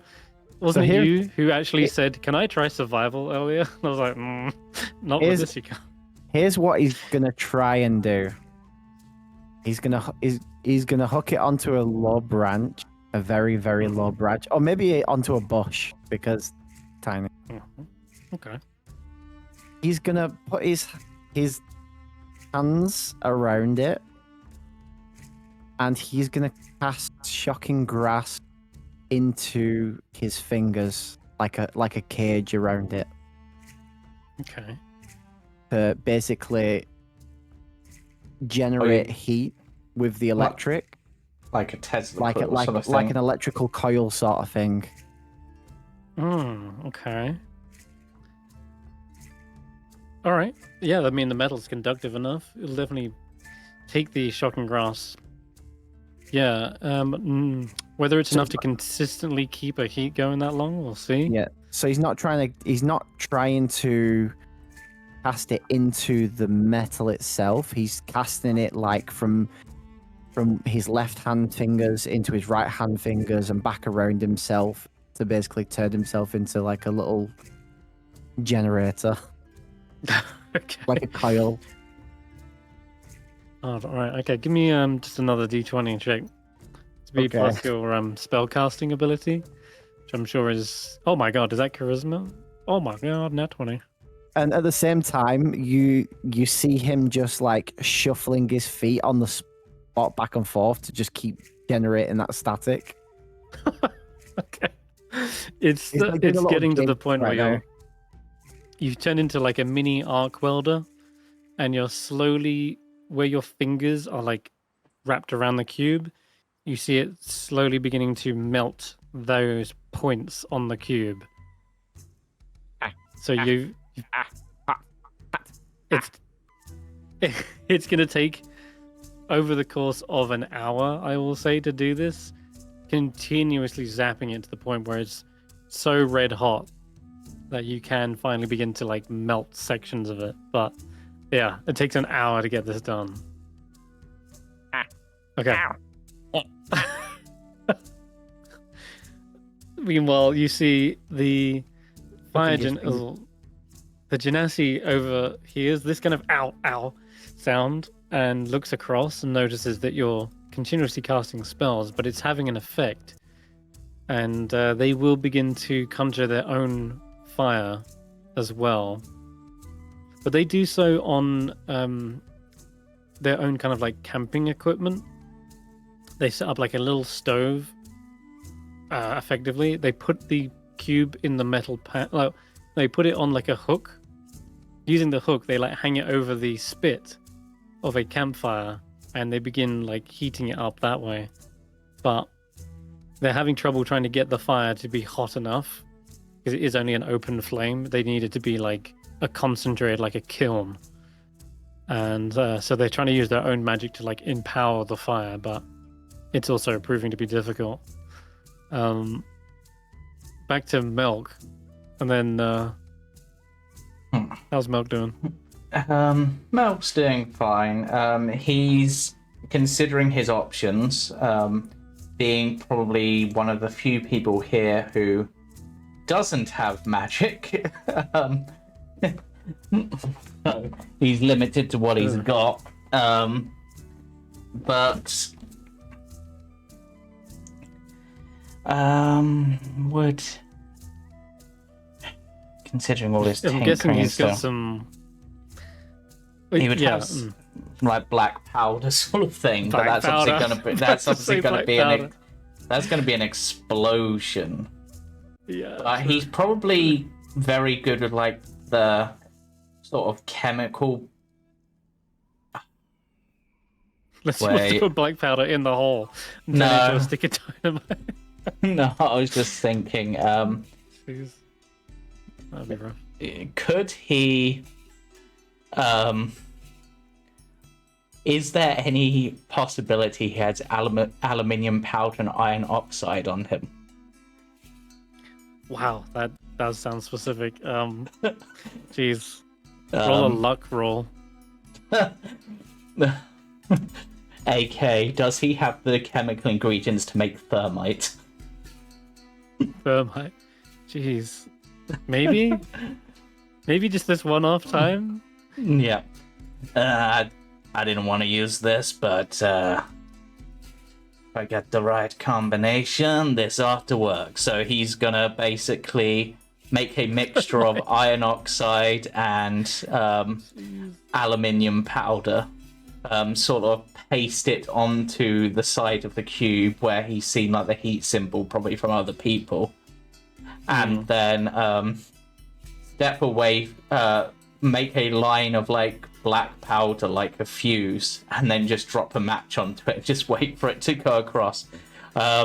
This is going to far exceed the Temperature needed. yeah, because it's going to be about 2,500 degrees Celsius. Bloody hell. 2,000? Yeah. Dude, I think that goes beyond what my other number that I have listed here, which is not good. There is this Yeah. blast, intense heat. Like, if Yeah, you've it's ever like seen a like burst of magnesium, heat, like, yeah. You need like protective eyewear just to Yeah. even look close to those things. Burns a flare into the sky at this point, and after it all calms down, after the sizzling stops, you see it has absolutely melted away the cube and the handle, and the glass is gone, and finally the sapphire is also melted. What is the melting Sapphire's point melting of point. sapphire? I looked it up. It's around 2,000 degrees. And if you said thermite burns over 2,000, We are. Yeah, We're in yeah. the danger zone. Yeah, it really does. How much does it burn? 2,500. Yeah, the sapphire's melted. You've melted through not just the thermite, but you've overkilled and destroyed the sapphire as well. He stares at the molten metal and the molten glass and everything. Pours some water onto it to cool it down. Okay. Which like probably is creating a ton of steam. And then just takes the molten remains and tries pressing it against the tower. Got the sapphire out. You go to Custodius, who appears here next to you whilst you're trying to push it against the wall. And says, I may have exceeded the temperature required, but I don't have as many fancy tricks as these guys anymore, so I did what I could. You too have achieved opening the box. However, you have also destroyed your new friend. Well, the question If your is... plum bum could feel, it would be sad. I know that feeling all too well. The question is, would becoming friends with this require some sort of, like, magical attunement, that sort of thing, or... It is a process that Tarek will explain in the second part of the exam. However, it is for Tarek to first decide whether this counts as a successful pass. I understand. I think actually at this point, they have come to a conclusion, both with Llyvelin and Melk, and they say, Tarek has informed me, but I'm afraid your unorthodox methods were not acceptable in the parameters.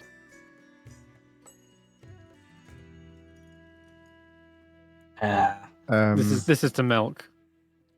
Sorry, this is to Melk. Can I get a retry? They look at you.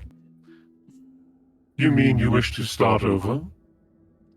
Well, I've got nowhere to be these days, so why not? Tarek has informed me that you are only allowed one chance to make it in life. Isn't this guy the guy who's kind of like immortal and time wizardy, so doesn't he get like multiple chances? It's a bit rich. And you believe yourself so special that you deserve a second chance as well? I mean, I did once you create a cannot god. compare yourself to Tarek. I mean, I did once create a god, if that counts. Tarek has informed me that I am to return you back home from whence you came. Fair enough. Thank fair you enough. for attempting Tarek's Tower's initiation process.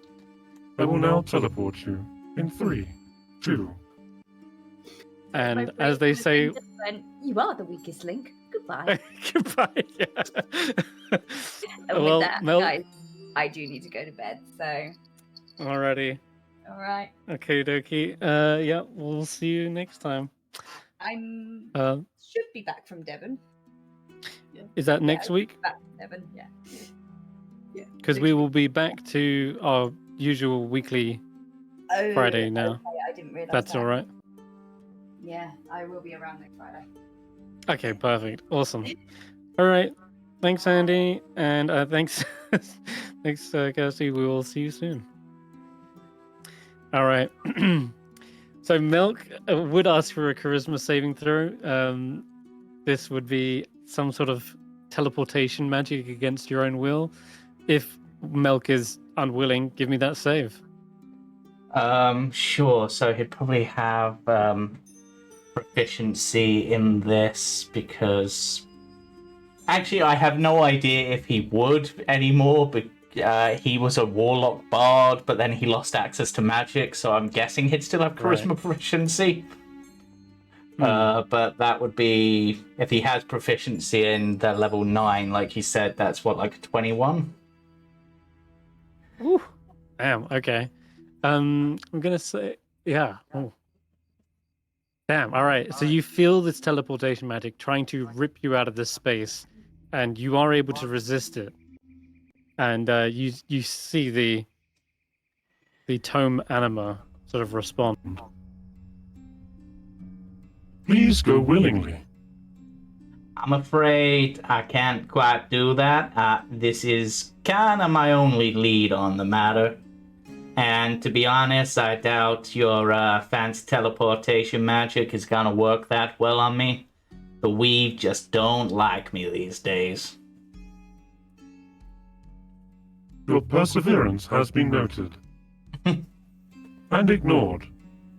You will now return home. Attempting transportation again in 3. And he repeats the same spell again. You can try resisting it, but he keeps going for it. No, that one gets me. It seems they expend an even greater deal of magic.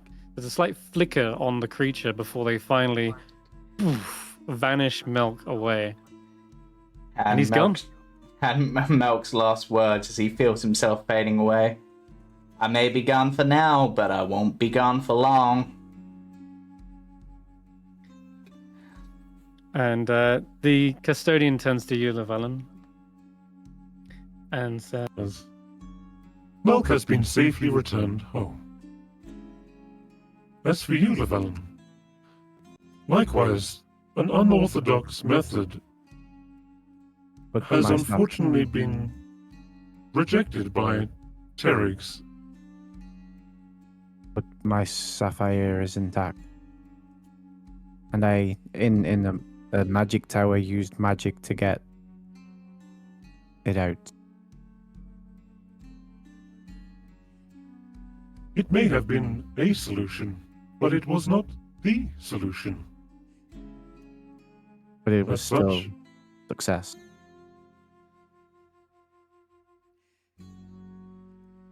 What if There is no success in your eyes is not success in Terrig's eyes.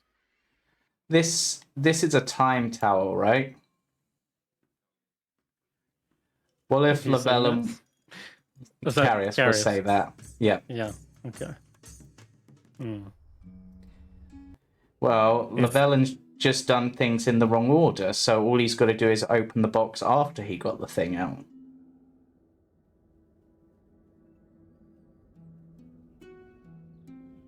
A unique insight has been documented. We will revise the test for the next applicants. For now, Llyvelin, I must return you home. Please roll a charisma saving throw in 3, 2, I 1. would not like to go home. Take me anywhere but home. Karius counter spells. Ooh. I was also going to counter spell. Okay. Give me a... Oh, wait, I have to roll a con save for this thing. The hell is my DC these days? Let's just roll that is roll clearly wrong. D20 then, shall we? Bouncy bounce. And I haven't added the modifiers to this thing yet, but what is your DC, Gary? 17. 17. Oof. Okay. Yeah, I think you do manage to rip this spell out of their hands. It is a teleportation spell that you undo and pull inside out. Thanks, Karius. As I stated when you asked, Alfor is previously my home, not my actual. I'll see myself home. And I cast the Magnificent Mansion right in front of him. He will try to counterspell that. Because that has been my home for God knows how long. So that is my home, and he wants me to go home. He tries to counter you, Llyvelin. Give me a Constitution saving throw. I will counter his counter? Technically, if this is on your turn, you can't counter a counter. Only Karius could do it again. Even if it's a reaction. Okay. What is I it? mean, unless It's a Constitution saving throw. That will not be necessary. Where do you wish to go, Llyvelin? I will not send you back to Palthor.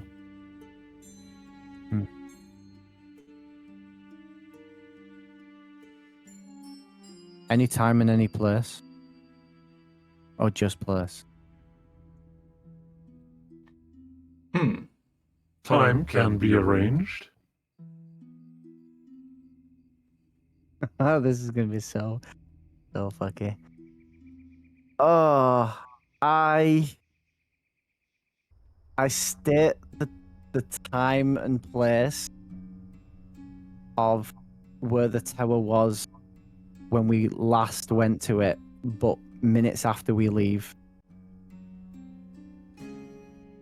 As you wish. So effectively, you want to try it again. That's what you're saying. Not this tower, but like the other tower. the time we got, the Claude Coast version. Right. But you effectively, in an attempt to still get into the tower, right? It's what you're basically, it's what you're planning. Because he doesn't know it's going to be there in the future, but I do. Yeah, you don't remember this guy back then. Exactly. So I'm essentially going to the tower in the future, so then I can speak to Terrig to then go back on myself in the tower. All right. Hopefully meeting back up with anyone who gets in. All right, Llyvelin, they do not seem to question this at all. They seem to understand intrinsically. And this time they warp a much larger amount of mana, coalescing it into a sphere that's shaped like a clock, spins it forward, and then you feel yourself being teleported. As I'm going and seeing everyone burning stuff, I'll drop my bottle of alchemy fire. Oh, okay, got it. To help and it anyone drops to the floor. And I'll delete it from my list, so anyone can use it to help out themselves, be it Andy or Karius or Eirina. Although Eirina. Yeah, we just got him back. So. Oh, his dad's gonna kill me. I look to Custodius because this is Garrett, and he's just like, we just got him back. You bring him back, or I put you down. Karius, I don't think violence is the answer here. I don't think there is a bloody answer, because he came up with a valid answer and he's just being stubborn. I think Llyvelin had a plan. Llyvelin doesn't give up. He's stupid, but he don't give up. I mean, that's kind of my point. I kind of don't trust him off by himself. But fine. Llyvelin's story will continue. That I can assure you of. Any more funny business and I will not be happy. Karius just glares at them. I merely provide the outline of the trial. But you didn't. You didn't. You just gave us a box and said that's the trial. That's not really an outline. That's like, I mean, what even is that? That's like giving us... Not telling someone the rules and then telling them they got the rules wrong is stupid. Yeah. Honestly, at this point, I mean, personally, I get why you need to go in there, Eirina, and a few others, but... Is it the task that is stupid? Or the understanding of it? I mean, you didn't explain anything, so it's the hard to delivery of the task. I choose to remain neutral.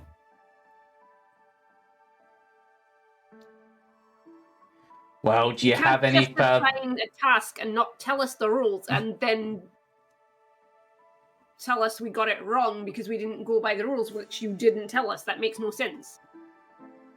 How does one learn anything and do anything if not given the proper instruction? I thought that was the whole point. Yeah, honestly, this Terry guy sounds like a really lousy teacher. May I remind you that Tarek is listening and watching the trial take place. Good. Yeah, I set myself on fire and I try and melt my cube. Okay, Eirina. Takes a little while, 10 minutes or so, but your heat is way more than enough to melt the exterior of the lead. The glass, however, is not melting. Glass's temperature, bizarrely, It's quite glass's high. melting point. Yeah. Let's have a little quick look. What I do is I set myself on fire, but I put my hands in like the hole that's at the top, and then I try and pry it, like melt it and pry it apart. Right. So I'm opening it like a wrapped sweet. Yeah, perfect. It melts like ice cream, one could say. And before long, you see the interior, and you're able to pull out the glass vial. It is a hourglass with a sapphire in it that does not melt in your grip. And my you God, feel Candlewick. The hint, yeah, you just figured out the hint. The ice cream was a hint that it could melt. Yeah, that's exactly what it was. Eirina, you are successful, and Custodius looks down at you after much protesting and saying this guy's an idiot and everything. Custodius has proven himself a very neutral party since he says, Eirina, you have successfully completed the task in the manner in which pleases Tarek.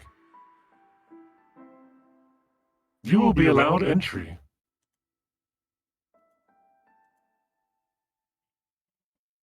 I You wish to- continue to be on fire, and I'm going to sit down on the ground. And I'm just going to go, I am just going to wait for my friends to complete the task. I am minding my own business. Okay. As you Right. wish. I have a very specific Karius way of opening this. Go ahead. Judging by where the hourglass is inside, I'm going to line up a spell so it'll be on the edge of the box furthest away from where the hourglass is. So like roll it so it's on the left side and I'm coming in from the right, and I'm just going to do it on like so the spell comes in to the edge. Yep. I'm going to cast Shatter on it, but I'm going to transmuted spell to fire. But because of that, Okay. because it's metal, it would technically take extra. I think because if it was a creature, it would have disadvantage. Right. Okay, sure. But effectively, fluff-wise, it does damage to metal objects Yeah. at a greater velocity. Okay, cool. That's a crazy idea. I'll say, give me your spell casting ability. So yeah, give me your charisma check.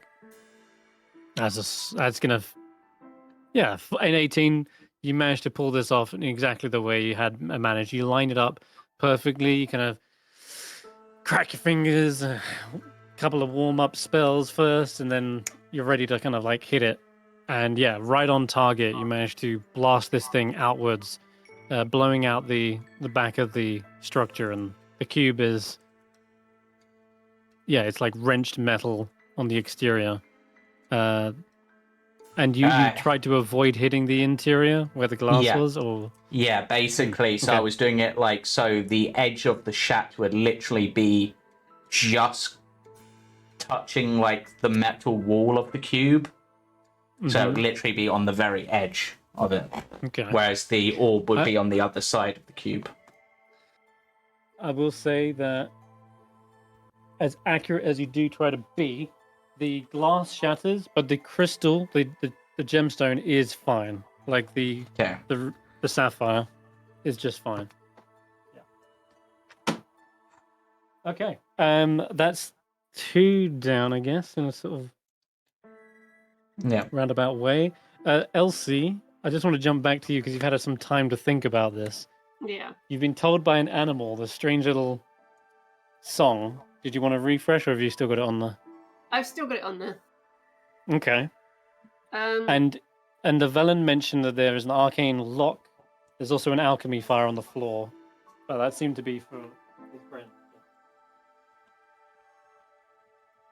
She's thinking about the rhyme that the bird has like given her, and she's singing it to herself. Which might seem a bit strange. So yeah, she's singing Go it on. to her. Okay, go on. And there's a line that's like, "Oh, you can make a new chum chum." So she'll shuffle over to where Eirina is sitting on fire and just be like, "Would you be a dear and let me use your fire?" And she's basically going to utilize the fact that Eirina is on fire. Okay. I like that idea. How does Eirina respond? That's why Eirina said, "I am going to wait for my friends. I'm going to sit here and mind my own business." She's basically inviting people just to use her fire while she's got it active. So by friends you mean even the new friends that you've made? She's making a chum chum, so... Okay.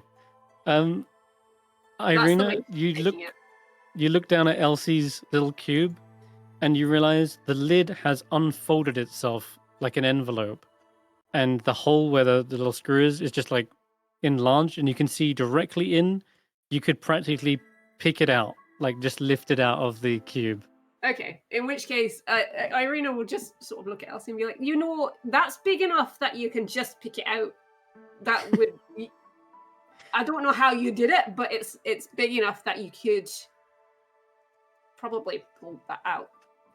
And Elsie's just like, I'm having to switch through accents here. I did not see this. This was... What is... And she's just kind of like amazed that she hadn't noticed this or how it had happened or anything like that. So she's sort of... She'll take the cube and she'll turn it upside down onto the grass and then gently lift it like a sandcastle. Elsie's got it. Custodius congratulates. Congratulations, Elsie. You have figured out one of the alternative methods of opening the plum bomb. I have made a friend. And she's literally hugging like the hourglass with the sapphire in it. You have made a new friend. Hold closely to that sapphire, and I will transport you inside the tower. So exciting. All right. Been this successful before. Good luck to you all. Elsie, you are teleported away. Andy has achieved getting this out, right? You mended it with Karius's help. Yeah. It's now an intact sapphire. All the pieces were there, so the mending spell is capable of fixing it. There's just like a little crack in the sapphire, right? Like, let's say just a little scar. And I already know where this is going to go if the Custodius says, Whilst you have fixed the sapphire, you did so in a brutish manner and forced open the plum bomb. The plum bomb will not forget this betrayal. The scars run too deep. Krag has informed me this is an unorthodox and unwelcome solution to the problem. Andy will take a few minutes. She'll sit on the floor and she'll pull out her jeweler's kit. And she will spend time making this sapphire look stunning. Okay. All right. Like, there is beauty within the cracks, and she's going to make it look its best. Give me a jeweler's kit check. Let's give him plus dex. Or charisma, actually, if this is art. Yeah, if you're trying to make it more presentable. Let's let them add their charisma. So plus proficiency. Oh, it did dex. But That's all right. It's +4 instead. The exhaustion, poor exhaustion. So you've got a +5 on top of this. It is okay. Smashed it open. All right. It does buff out the exterior. And the sapphire does look like it's gleaming bright. It's no longer got any like little scuff marks or anything on it. But the crack is like still, it's beyond surface deep. It's like in the center of it. And it can't quite buff that out because it's like right in the middle. And as they present that, the custodian says, Cracked or no crack, there is still the nature of the method in which you opened it, which is not applicable for Tarek. I'm afraid this tower is not for you. is trust not built over time? It is not something that can be fixed.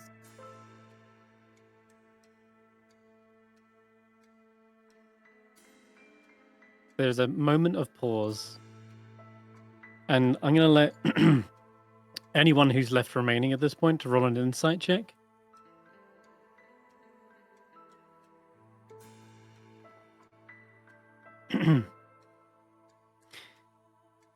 There is, again, what looks to be like a flashing behind the eyes. It's obvious that this creature has some sort of direct line to Terrig. And it's almost as if Terrig is communicating directly back to them in order to answer this. And the reason they're hesitating is not because the creature is unsure, but because Terrig is thinking about a response before it can tell this creature what to say. And after a brief moment of hesitation, it seems to say,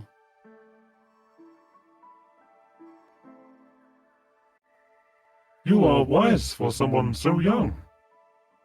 I'm sure you will go far in life. Fear not. You do not need the tower in order to achieve your goals. Well, then I may not need the tower, but can I at least stay with my friends? They are my family. I need them to succeed. Do you wish to go where I sent Llyvelin? Yes. As you wish.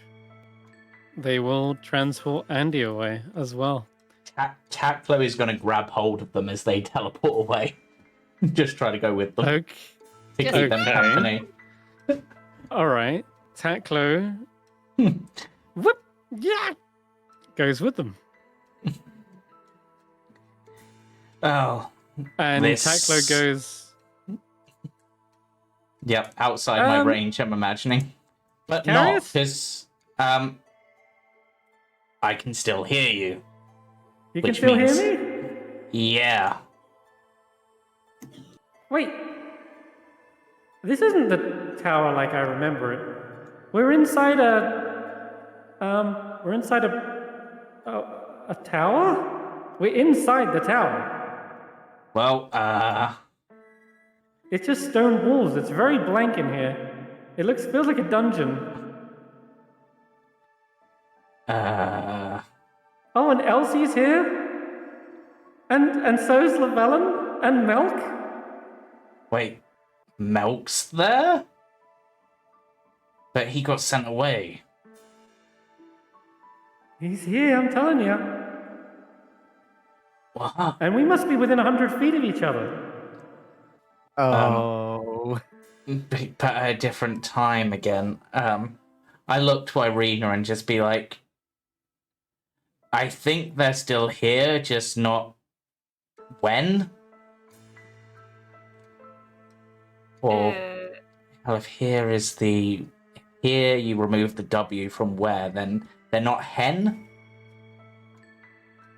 I was trying to think what the word would be for, like, what's the equivalent of here, but time, rather than space. Has Not sure. Karius managed to remove his or not yet? Yes. I melted the side So has with... Krag.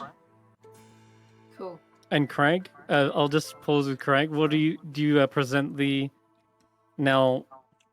Because you got like a nat 20 on melting. It just took some time. You've now got the sapphire out. He would probably first go over to who did the mending. That was Karius. Karius. He would probably go over to the Karius because he's probably not quite learned his spells yet to heal himself. And just present his extremely burnt fingertips. Yeah, Krag's like on near death amount of hit points. I think I did it. Can you mend me like you did the gem? Well, I can't With your mend you hair that stuck on end. way, but I can mend you this way, and I'll just... you know what? I like Krag, so he can have a second level healing word. Oh my god. Yeah. Krag is adorable, I'm not gonna lie. Yeah. I like you, shocky guy. And he just gives you a little shocking grasp. I shocking grasp handshake. Yeah. We literally give shocking grasps. Nice. Which Yeah. in Karius' case, he probably barely feels because he's resistant, but for you, it probably hurts. He probably liked it. He's like, Yeah. this is good shit. Yeah. Love it. Are you ready to enter the tower, Krag? I'm going to say this out of character. Now's your last chance to pick up the alchemy bottle because if it's a bottle, it will shine. Kesh'an hasn't got his open yet, so he might pick it up. We'll use that for Kesh'an. Kesh'an, probably seeing it drop, would literally jump down from the top of the tower, slow fall, and pounce on it. Yeah. Just before Krag gets it. Yeah, Krag is probably just about to walk past and he goes, oh, shiny, and then goes to pick it up. And then Kesh'an just descends from the heavens. Yeah. Thief. Whoosh. And carries on walking. Just Kesh'an pauses for a Calls him a moment. You thief. see his... Yeah, he calls him a thief. You see his like fangs like bare and like maybe he hisses back at him. And then begins to apply the alchemy fire. And melts away the exterior, and he does also retrieve the sapphire as well. And then, present it. All right, Krag is warped inside. Sinali, I finally decided what she's going to do. His last words were probably like, "Can my friends come?" And then gets disappeared. Yeah. Yeah. Sinali pulls out earwax from their ear to form a ball of wax. Ew. Oh god. And casts Flaming Sphere. And uses that to heat up the side. Because it's a consistent source of heat. That is a much better consistent source, and will eventually melt it. That's what I was looking through. I was just like, which one? The other one I was tempted, because it would also fit, would be she just does Flame Blade and just stabs it until it comes open. But oh god.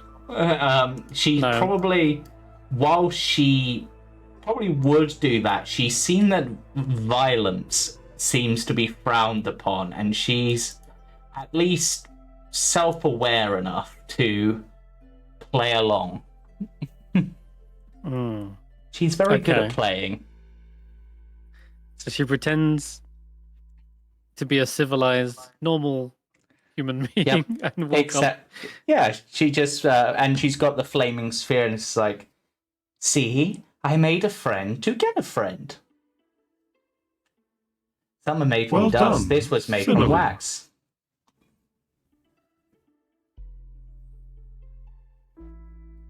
Your presence here will be monitored closely. Do you have it in a different color? Blue's really not me. Do you have it in a red? Maybe a nice blood red? Prettier.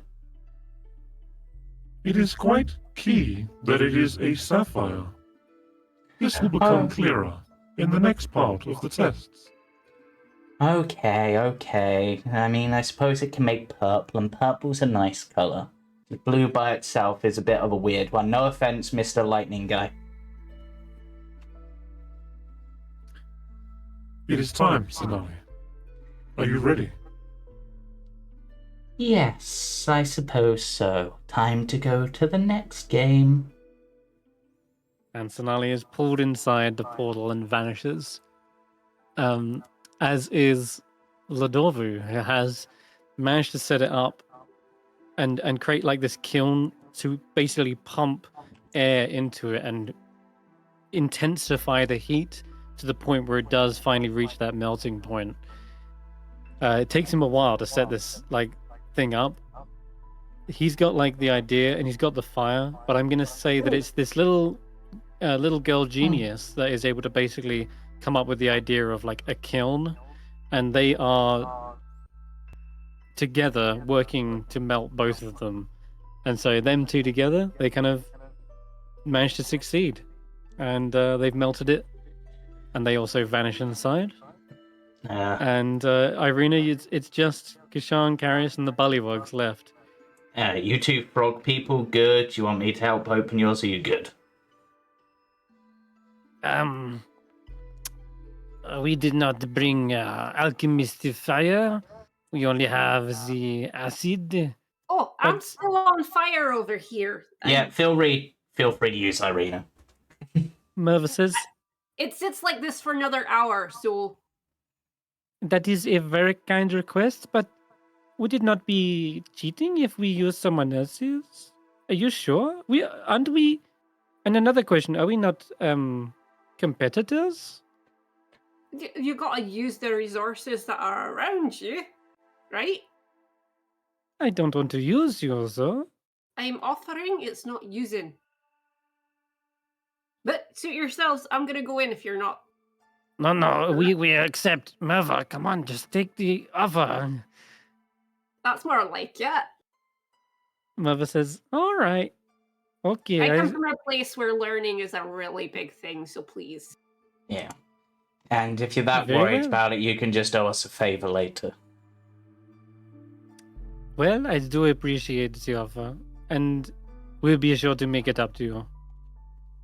Sure. All right. They both go over to Eirina and finally melt their plum bums, and they are able to warp inside. Are you ready to go in as well? Yeah, if Oh, wait, everyone else is ready. So as long as I know what my friends have gone through, we're golden. I sort of call Karius, out to the hawk.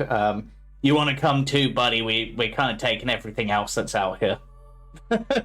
He can't understand me, but I'm trying to get the general gist across. The hawk probably fled to the next neighboring mountain once that thermite went off, because that was terrifying. Yeah. Other than that, Karius, the Custodius does say, I will allow entry to Eirina Strange and Kesh'an Swiftfoot, but your method is also deemed unorthodox and not allowed. In what way? I didn't damage the thing on the inside. I just melted the side. Melted? Yeah. Unfortunately, you broke the glass of the hourglass, a symbol integral to the tower. I mean, that I can fix, and that's not the thing on the inside, so that shouldn't count as breaking a friend. But it does count as breaking a rule. Again, when the rules were not explained in the first place. Eirina, just to establish, Custodius, you're saying I failed and you're going to transport me somewhere and I'm not allowed in the tower, right? Correct. Can I, Eirina? No. Karius. You can roll another insight check. The violence thing, I think, is the moot point here. Yeah, Karius can't read. Actually, Kesh'an's wise. Kesh'an read them. Be useful now that you're here. Karius, you're at the kind of... You're like the jagged point of this argument, right? So there might be more of an emotional response from you, getting like pissed off with this thing, also trying to calm down Eirina. And then there's the fact that they're so robotic-like. They're very emotionless, very programmed responses. And so you're not able to read them very much. But Kesh'an has seemingly a supernatural ability to read others. Ever since he drank that liquid from the basin in the Temple of Sun and Moon, he has been able to understand all language. And in doing so, he's able to pick out a lie, even if it's coming from a construct such as this. And Kesh'an will mention, just because it is made of magic and robot-like doesn't mean they can't lie. This could be part of the test. Right. Okay, Custodius, send me to where you sent the other two. And can I take my friend with me? As in the plum gem thing. Ah, right.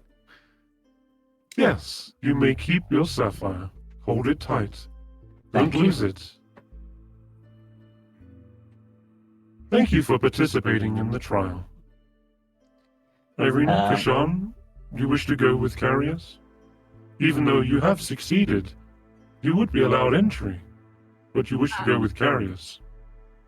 I will use my rock to go through the entry. And I just sort of looked at Kesh'an and say, the entry? There is no entrance. No, but I'm going to go where I've been successful rather than... Okay. Okay, yeah, so Eirina goes... And Kesh'an will go with them, because just in case it is some weird timey-wimey shenanigans, I don't want to have Eirina off by themselves. Mm-hmm. All right. Okay, and Karius, you're left here. You're the only one left out here, in fact. The last one. So, is this a resignation? Or are you planning on sneaking in with Llyvelin? Well, I was thinking of joining Llyvelin. That seems like a wise decision. He's the smart one of the group, weirdly enough. But the amount of trouble he gets... So you admit you haven't given up? I don't give up. I may have been broken many times, but I've got back up, and as long as I've got my friends beside me, even if it's at a distance, I'm going to keep going. There are things that need to be done, and this is the place to do them. Your friend was right to pay attention to the rules. That is, that there were no rules. And with that, he begins to weave a teleportation spell, and wait, you said pushing you into it. He just goes, Karius is like, you said there's no rules. I'm going to lightning bolt him before I go. Sure, yeah, go ahead. Lightning bolt this fucker. Alright, I'll roll a dex save for him. And you know what? Just because it has pissed Karius off enough, this is a destructive rock lightning bolt. I'm maxing the damage on this. Oh, God. Good lord. So that would be whatever 8d... What's 8d6? Like 5d6 would be 40, so like 64 damage. Yep. Elsie's on the other side of the wall. Lightning bolt comes through, like shocks them. Well, I would hope the barrier blocks it. Yeah, no, I'm just kidding. 48. You see it ricochet off the tower and bounce back off at an angle. Custodius seemingly embraces the lightning bolt as it strikes them, and it says, My job here is to And you see them basically erupt as they overload with lightning energy and explode into motes of magic. And that rain around you, Karius. Yeah. But they complete the spell just Yeah. before, and a teleportation practically opens up like a vortex that warps you in. And, well, just in time as well, it looks like. I'm going to drag you to the map.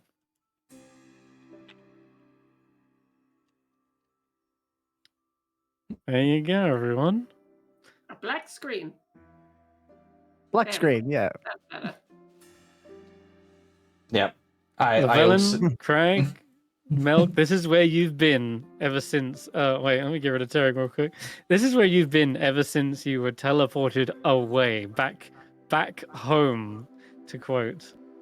I thought I You've was been in- being smart by getting myself sent to the tower months ago, but minutes after we left to fight the blue dragons. It was incredibly smart, and the only reason you're here is because He lied about did where he was that. teleporting us.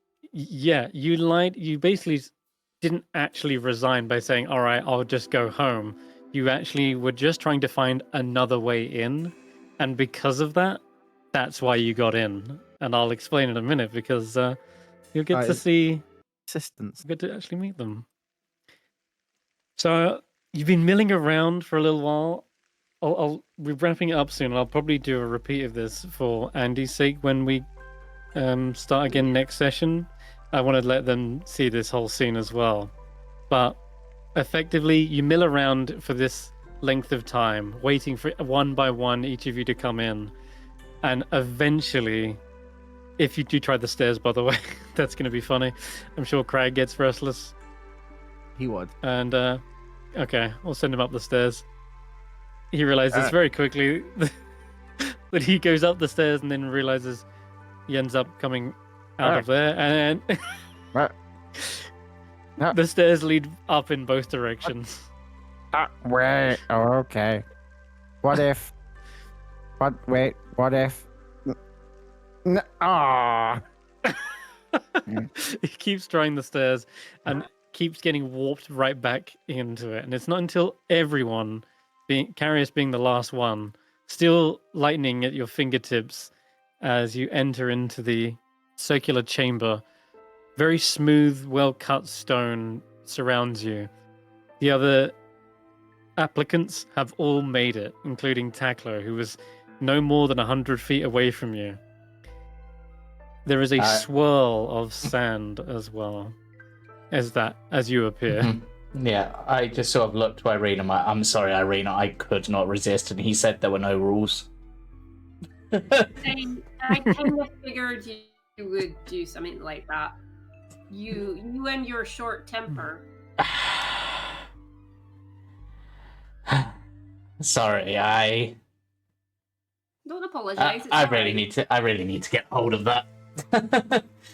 No, in this case, I can understand the frustration, but like, this is a place of learning.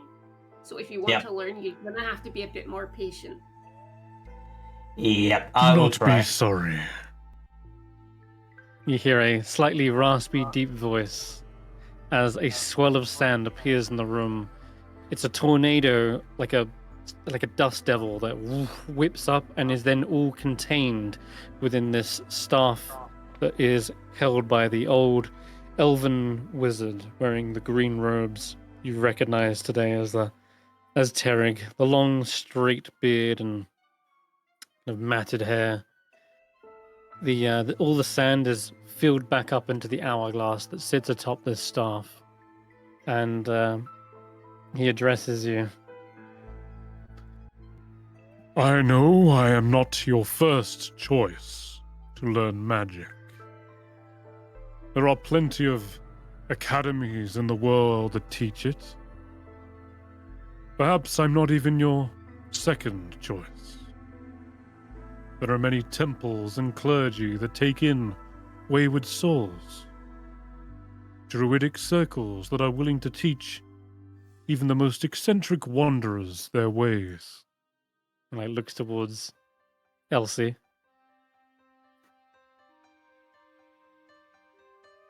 In reality, I am your last and only choice left.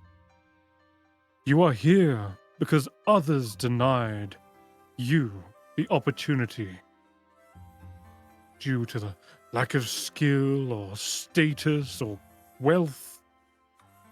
Perhaps you were accepted for a time, but were cast out for breaking their rules, their oaths, or upsetting their perceived balance. You are here because you still wish to learn despite being told no, despite being told you are unworthy, or you are no longer welcome. You will not be told these things here. You will find no tests of morality, no rules to adhere to. The only laws here are the ones that magic exists within. Even these are laws you will learn to bend and break. The only locked doors inside this tower are the ones you have yet to learn how to open. The only treasures you can't take are the ones you have yet to reach. You are not bound here. You go only as far as you push yourself, and you leave only when you decide you are ready to apply what you have learned. For now, though, there is all the time in the present, and so I present to you your welcome ceremony to the Temporal Tower. You see magical instruments begin to appear around you. They animate and begin playing a wondrous tune, a celebration of your arrival. And then 3 more wizards begin to head down the stairs. And you see some familiar faces. I don't remember Mox, Orish, and Jit. But we'll get onto all these introductions next time. But congratulations. Congratulations on actually getting inside the tower and finally making it. And despite being told no, despite breaking the rules, so to speak, and trying unorthodox methods, yeah, you were creative. Yep. You were disruptive. Yeah, you did it your way. Yeah, destructive. Yeah, absolutely. I'm imagining Past for Terrig some is reason fancier than future Terrig. Hmm. Future Terrig wouldn't have thrown a ceremony, as far as we know.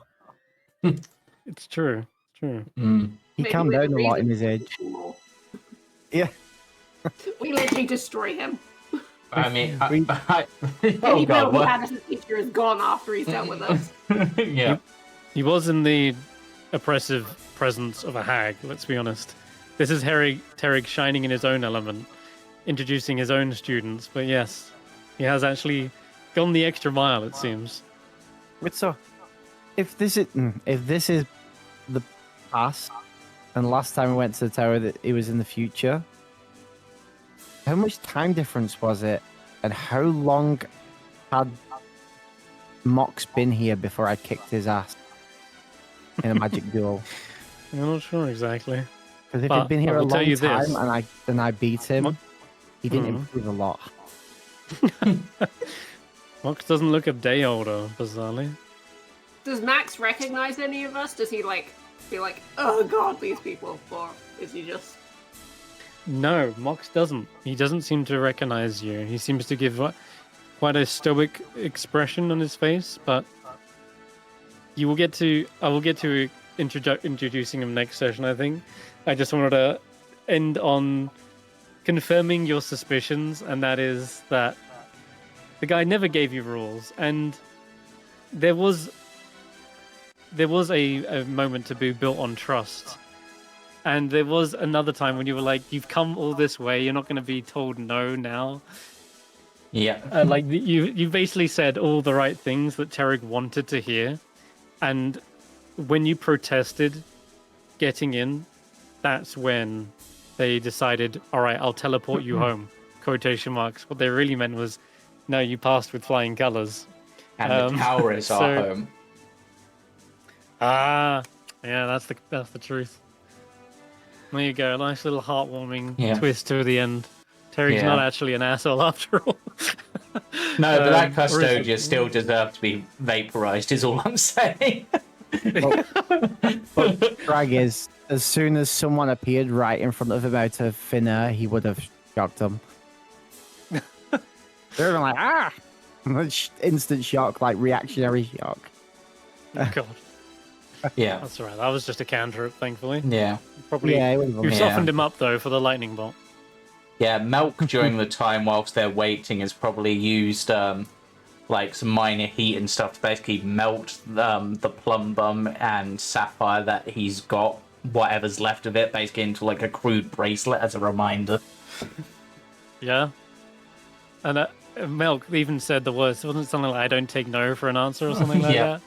Yeah. That was exactly the correct response to get inside the tower.